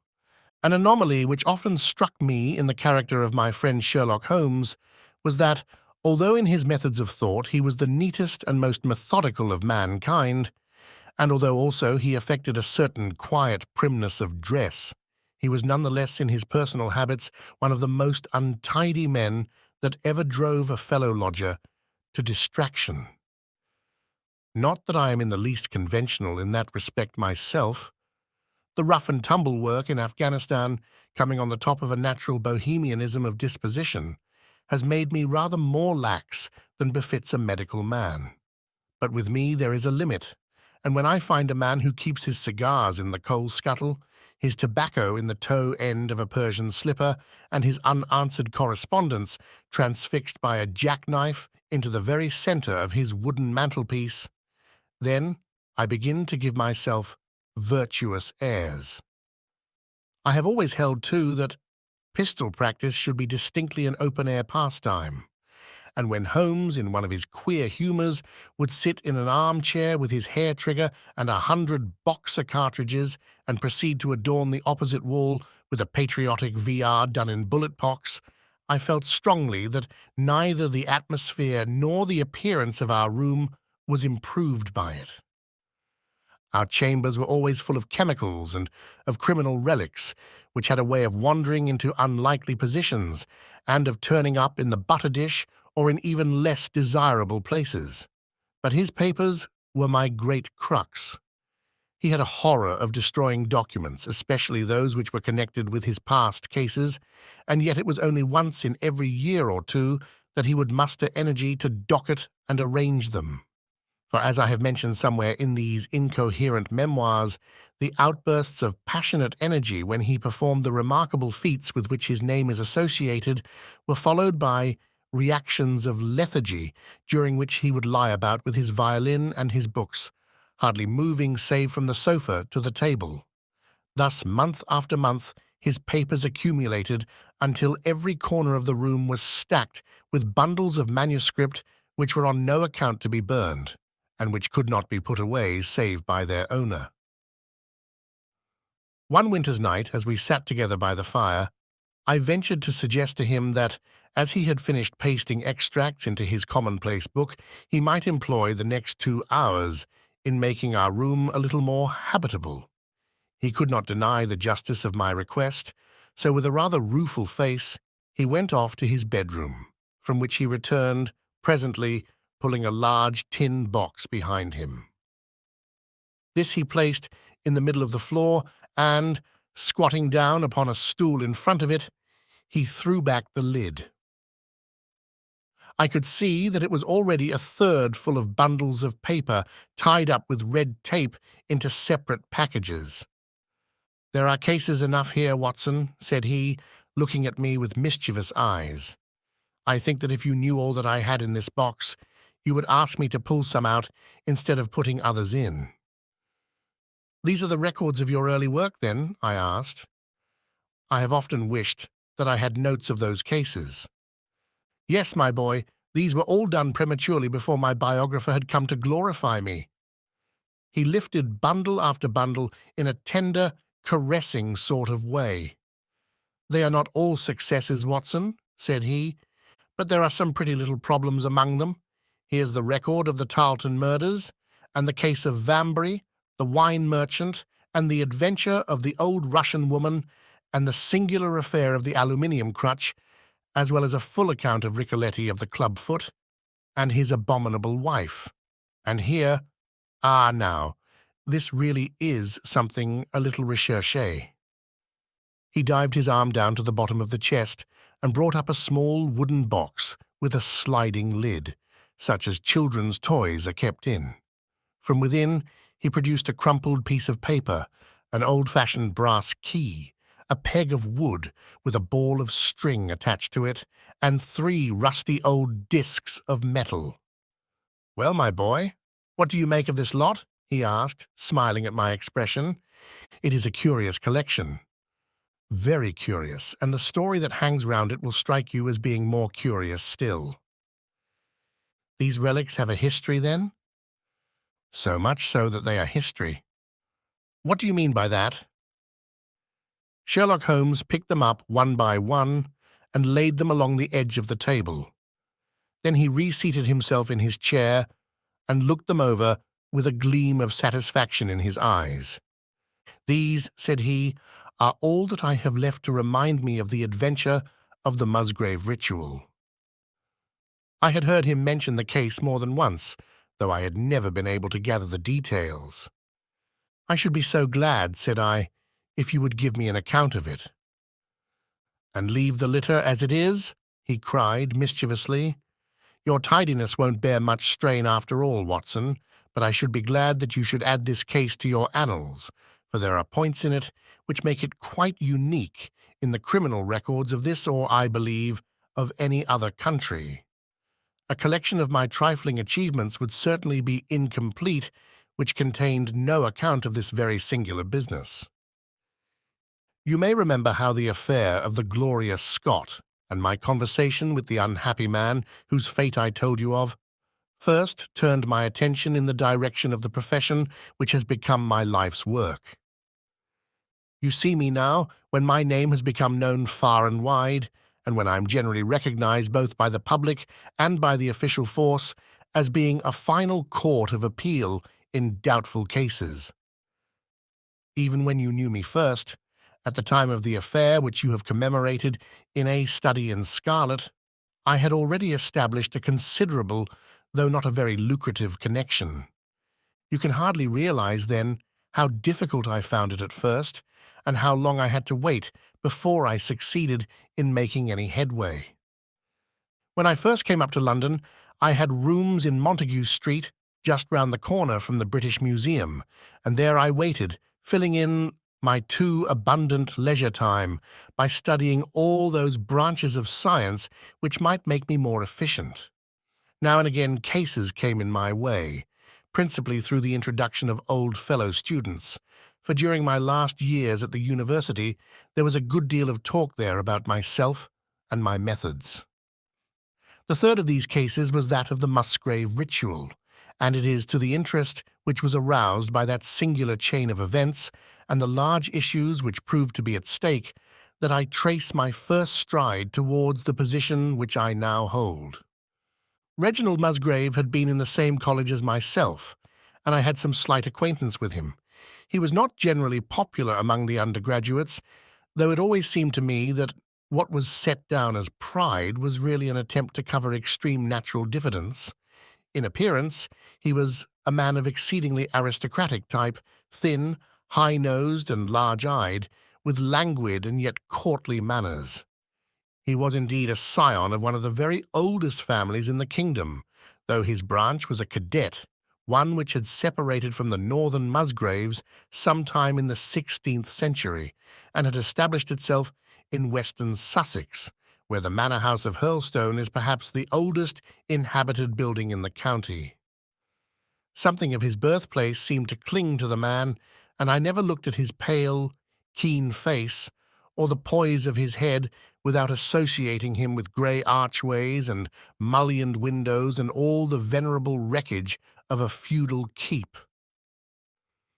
Once or twice we drifted into talk, and I can remember that more than once he expressed a keen interest in my methods of observation and inference. For 4 years I had seen nothing of him until one morning he walked into my room in Montague Street.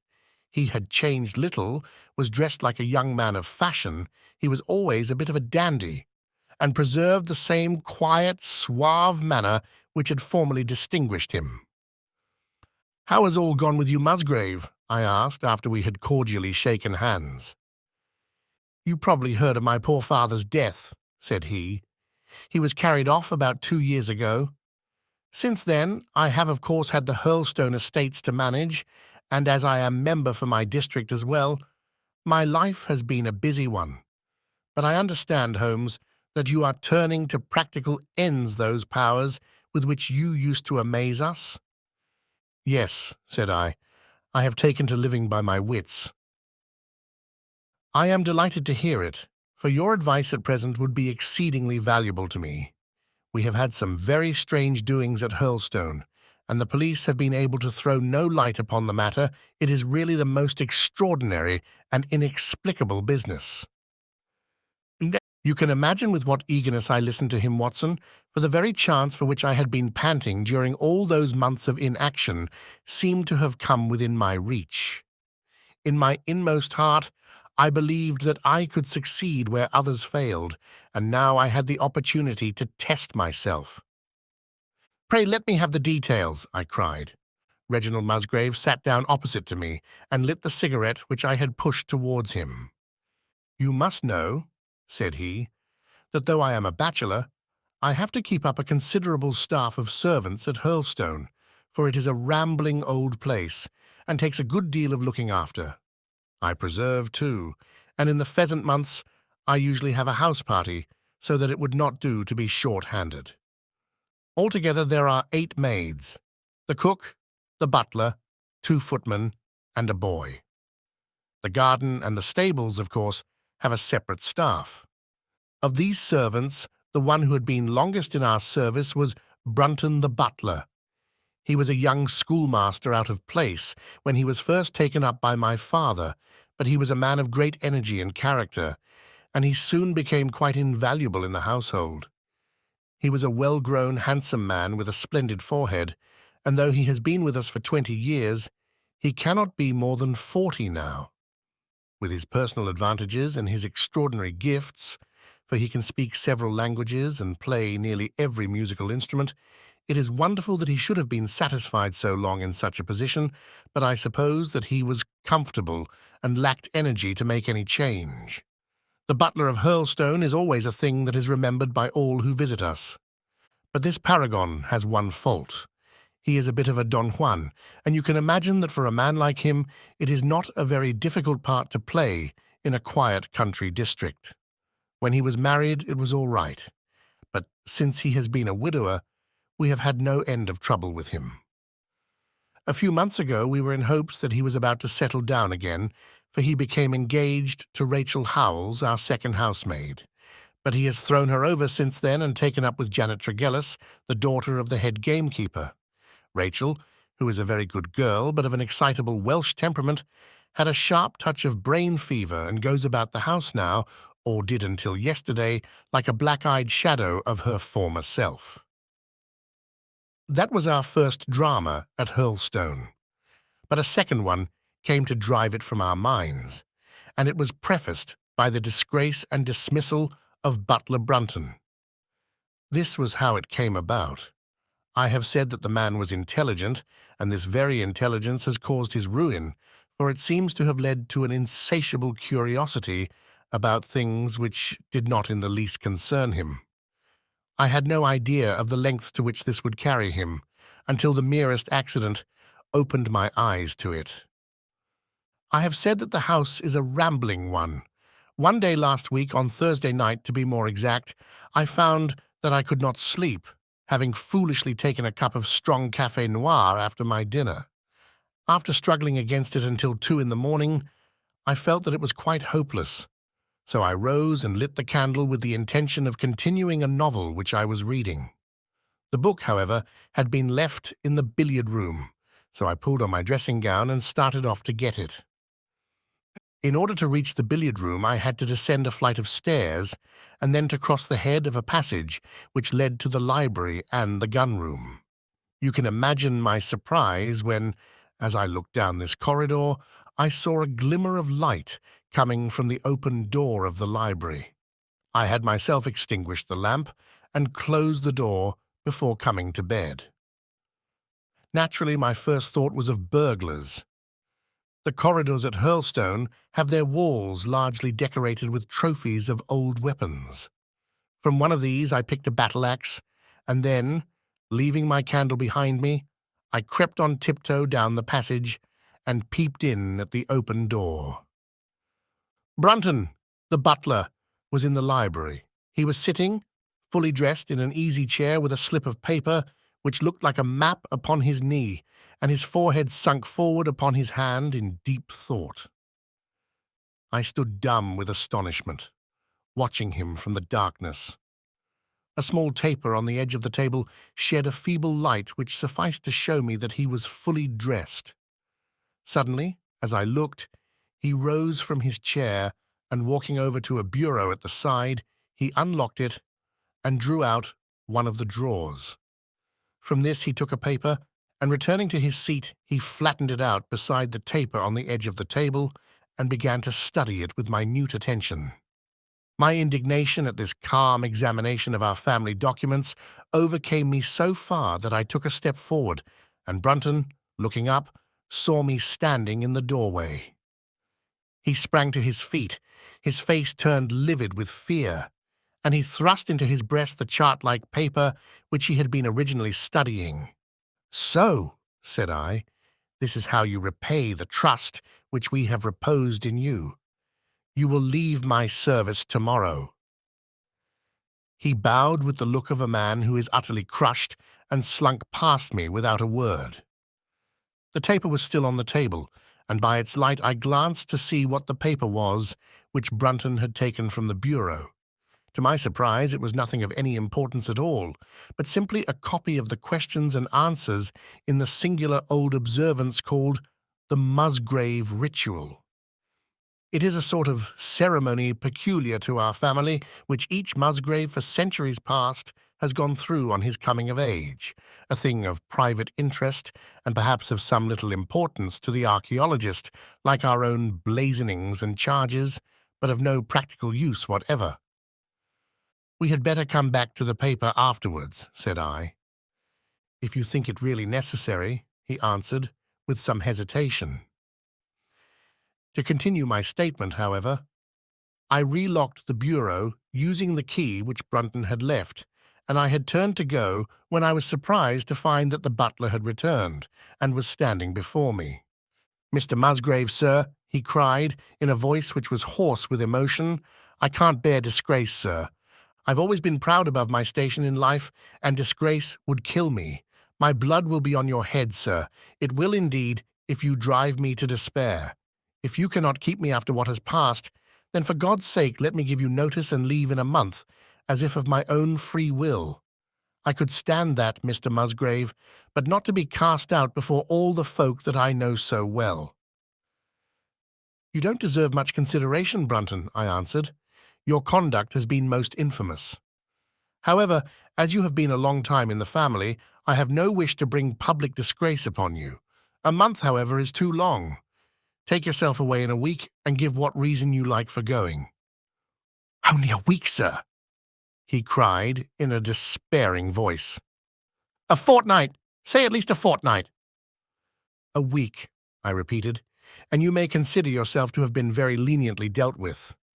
He crept away, his face sunk upon his breast like a broken man, while I put out the light and returned to my room. For 2 days after this, Brunton was most assiduous in his attention to his duties. I made no allusion to what had passed, and waited with some curiosity to see how he would cover his disgrace. On the third morning, however, he did not appear, as was his custom, after breakfast to receive my instructions for the day. As I left the dining-room, I happened to meet Rachel Howells, the maid.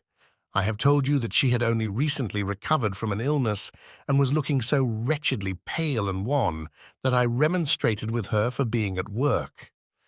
"You should be in bed," I said. "Come back to your duties when you are stronger." She looked at me with so strange an expression that I began to suspect that her brain was affected. "I am strong enough, Mr. Musgrave," said she. "We will see what the doctor says," I answered.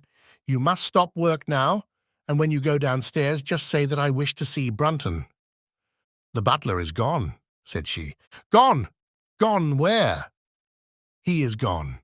No one has seen him. He is not in his room. Oh, yes, he is gone, he is gone." She fell back against the wall, with shriek after shriek of laughter, while I, horrified at this sudden hysterical attack, rushed to the bell to summon help.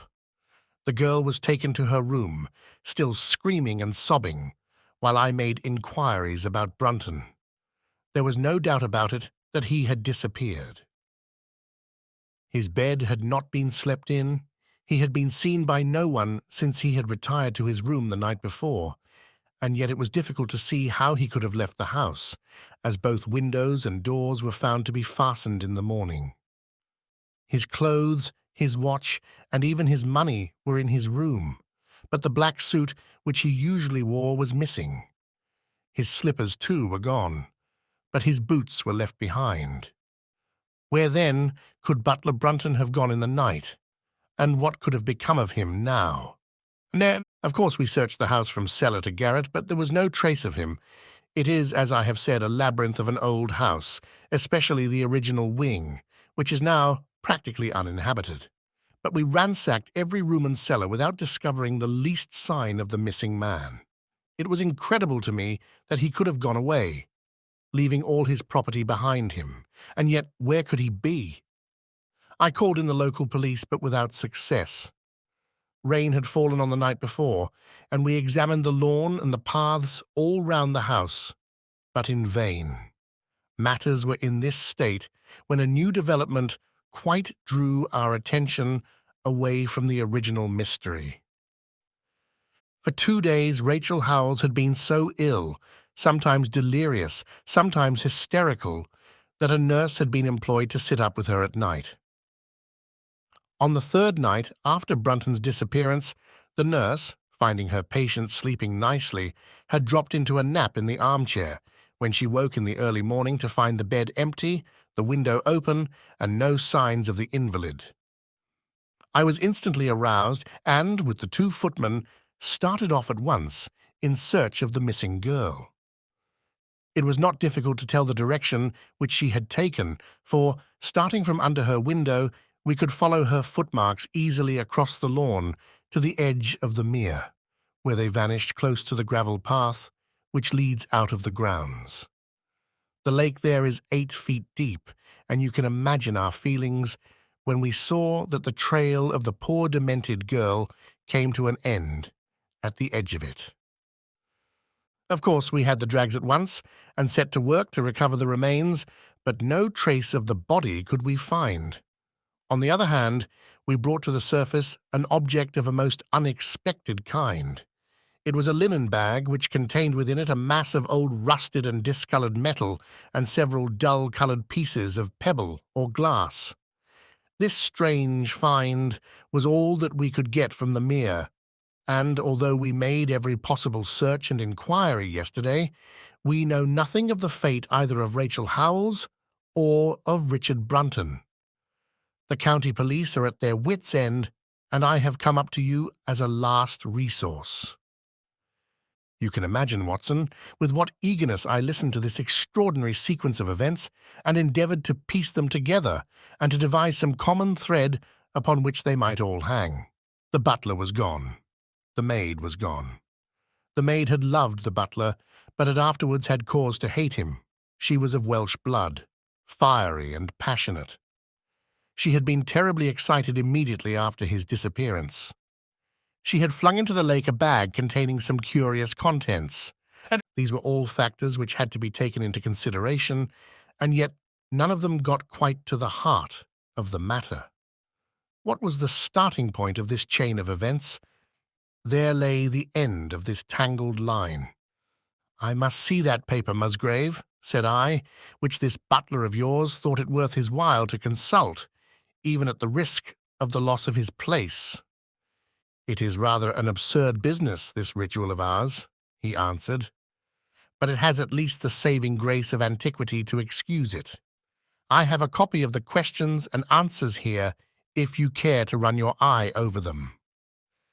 He handed me the very paper which I have here, Watson, and this is the strange catechism to which each Musgrave had to submit when he came to man's estate. I will read you the questions and answers as they stand. Whose was it? His who is gone. Who shall have it? He who will come. Where was the sun? Over the oak. Where was the shadow? Under the elm. How was it stepped?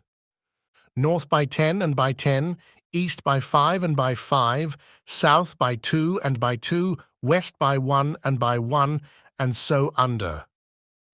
What shall we give for it? All that is ours. Why should we give it? For the sake of the trust. The original has no date, but is in the spelling of the middle of the 17th century, remarked Musgrave. I am afraid, however, that it can be of little help to you in solving this mystery. At least, said I, it gives us another mystery, and one which is even more interesting than the first. It may be that the solution of the one may prove to be the solution of the other. You will excuse me, Musgrave, if I say that your butler appears to me to have been a very clever man and to have had a clearer insight than 10 generations of his masters.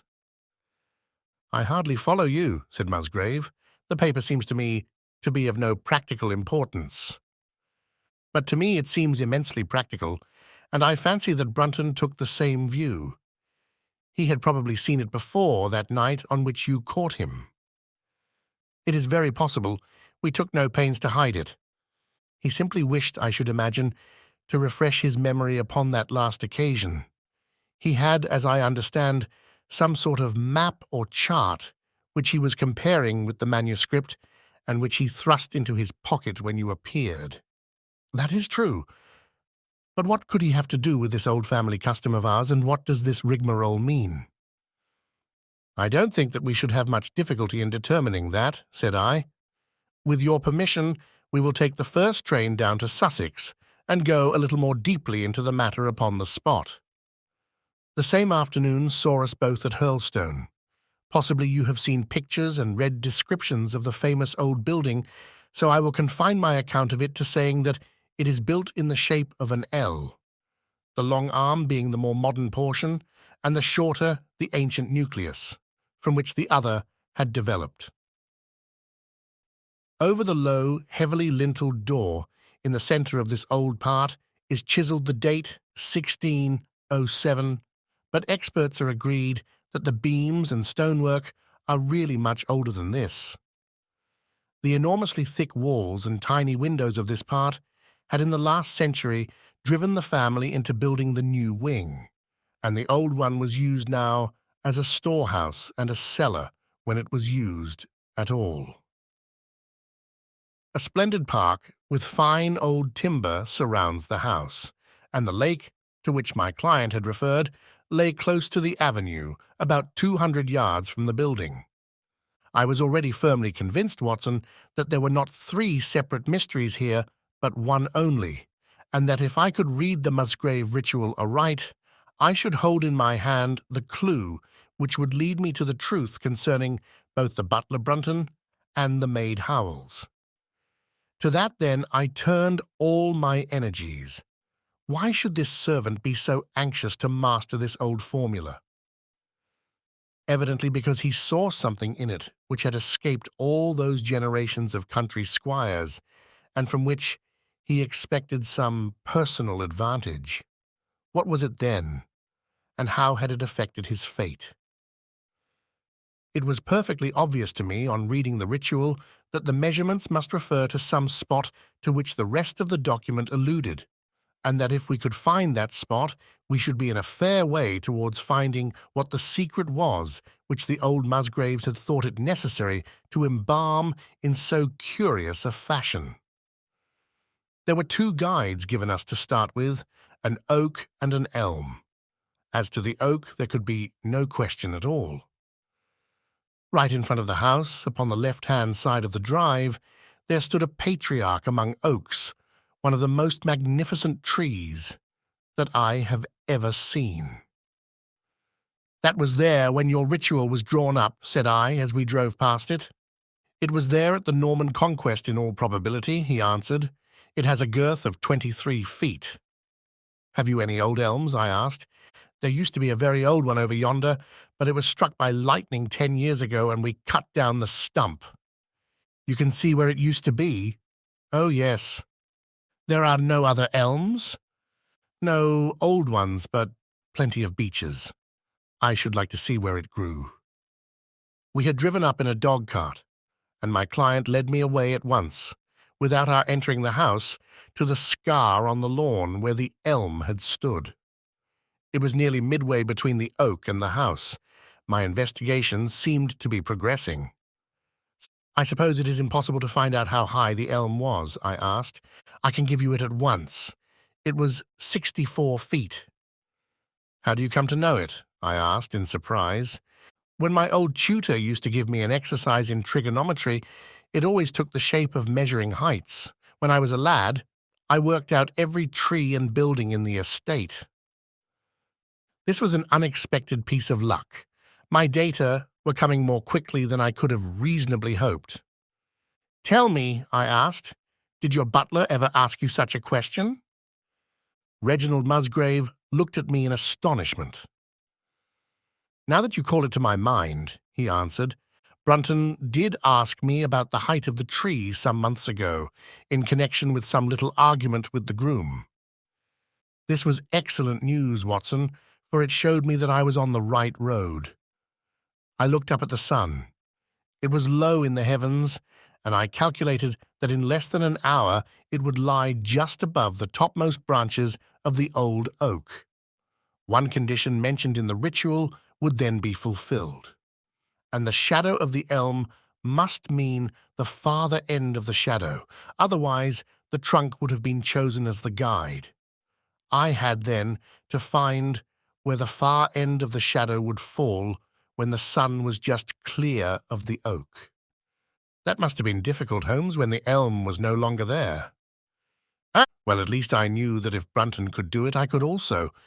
Besides, there was no real difficulty. I went with Musgrave to his study and whittled myself this peg, to which I tied this long string with a knot at each yard. Then I took 2 lengths of a fishing rod, which came to just 6 feet, and I went back with my client to where the elm had been. The sun was just grazing the top of the oak. I fastened the rod on end, marked out the direction of the shadow, and measured it. It was 9 feet in length. Of course, the calculation now was a simple one.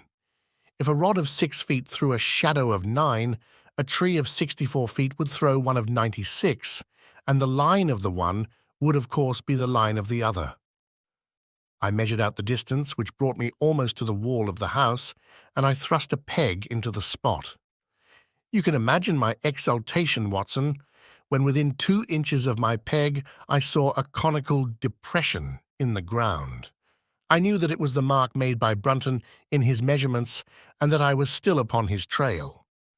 From this starting point, I proceeded to step, having first taken the cardinal points by my pocket compass. 10 steps with each foot took me along parallel with the wall of the house, and again I marked my spot with a peg. Then I carefully paced off 5 to the east and 2 to the south. It brought me to the very threshold of the old door.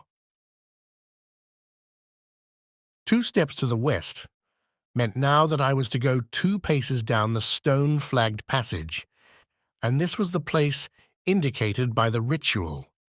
Never have I felt such a cold chill of disappointment, Watson. For a moment, it seemed to me that there must be some radical mistake in my calculations. The setting sun shone full upon the passage floor, and I could see that the old, foot-worn grey stones with which it was paved were firmly cemented together, and had certainly not been moved for many a long year. Brunton had not been at work here. I tapped upon the floor, but it sounded the same all over, and there was no sign of any crack or crevice. But fortunately, Musgrave, who had begun to appreciate the meaning of my proceedings and who was now as excited as myself, took out his manuscript to check my calculation. "And under," he cried. "You have omitted the 'and under.'" I had thought that it meant that we were to dig, but now, of course, I saw at once that I was wrong. "There is a cellar under this, then?" I cried. "Yes, and as old as the house. Down here, through this door." We went down a winding stone stair, and my companion, striking a match, lit a large lantern which stood on a barrel in the corner. In an instant it was obvious that we had at last come upon the true place, and that we had not been the only people to visit the spot recently. It had been used for the storage of wood, but the billets, which had evidently been littered over the floor, were now piled at the sides, so as to leave a clear space in the middle. In this space lay a large and heavy flagstone with a rusted iron ring in the centre, to which a thick shepherd's check muffler was attached. "By Jove!" cried my client. "That's Brunton's muffler. I have seen it on him and could swear to it. What has the villain been doing here?"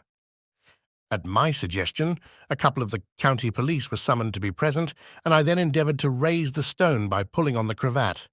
I could only move it slightly, and it was with the aid of one of the constables that I succeeded at last in carrying it to one side. A black hole yawned beneath, into which we all peered, while Musgrave, kneeling at the side, pushed down the lantern. A small chamber about 7 feet deep and 4 feet square lay open to us. At one side of this was a squat, brass-bound wooden box, the lid of which was hinged upwards with this curious old-fashioned key projecting from the lock. It was furred outside by a thick layer of dust, and damp and worms had eaten through the wood, so that a crop of livid fungi was growing on the inside of it. Several discs of metal, old coins apparently, such as I hold here, were scattered over the bottom of the box, but it contained nothing else. At the moment, however, we had no thought for the old chest, for our eyes were riveted upon that which crouched beside it. It was the figure of a man, clad in a suit of black, who squatted down upon his hams with his forehead sunk upon the edge of the box and his 2 arms thrown out on each side of it. The attitude had drawn all the stagnant blood to the face, and no man could have recognized that distorted, liver-colored countenance. But his height, his dress, and his hair were all sufficient to show my client, when we had drawn the body up, that it was indeed his missing butler. He had been dead some days, but there was no wound or bruise upon his person to show how he had met his dreadful end. When his body had been carried from the cellar, we found ourselves still confronted with a problem which was almost as formidable as that with which we had started. I confess that so far, Watson, I had been disappointed in my investigation. I had reckoned upon solving the matter when once I had found the place referred to in the ritual. But now I was there, and was apparently as far as ever from knowing what it was which the family had concealed with such elaborate precautions. It is true that I had thrown a light upon the fate of Brunton, but now I had to ascertain how that fate had come upon him, and what part had been played in the matter by the woman who had disappeared. I sat down upon a keg in the corner and thought the whole matter carefully over. You know my methods in such cases, Watson. I put myself in the man's place, and, having first gauged his intelligence, I try to imagine how I should myself have proceeded under the same circumstances. In this case, the matter was simplified by Brunton's intelligence being quite first-rate, so that it was unnecessary to make any allowance for the personal equation, as the astronomers have dubbed it. He knew that something valuable was concealed. He had spotted the place. He found that the stone which covered it was just too heavy for a man to move unaided. What would he do next? He could not get help from outside, even if he had someone whom he could trust, without the unbarring of doors and considerable risk of detection.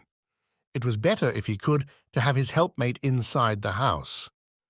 But whom could he ask? This girl had been devoted to him.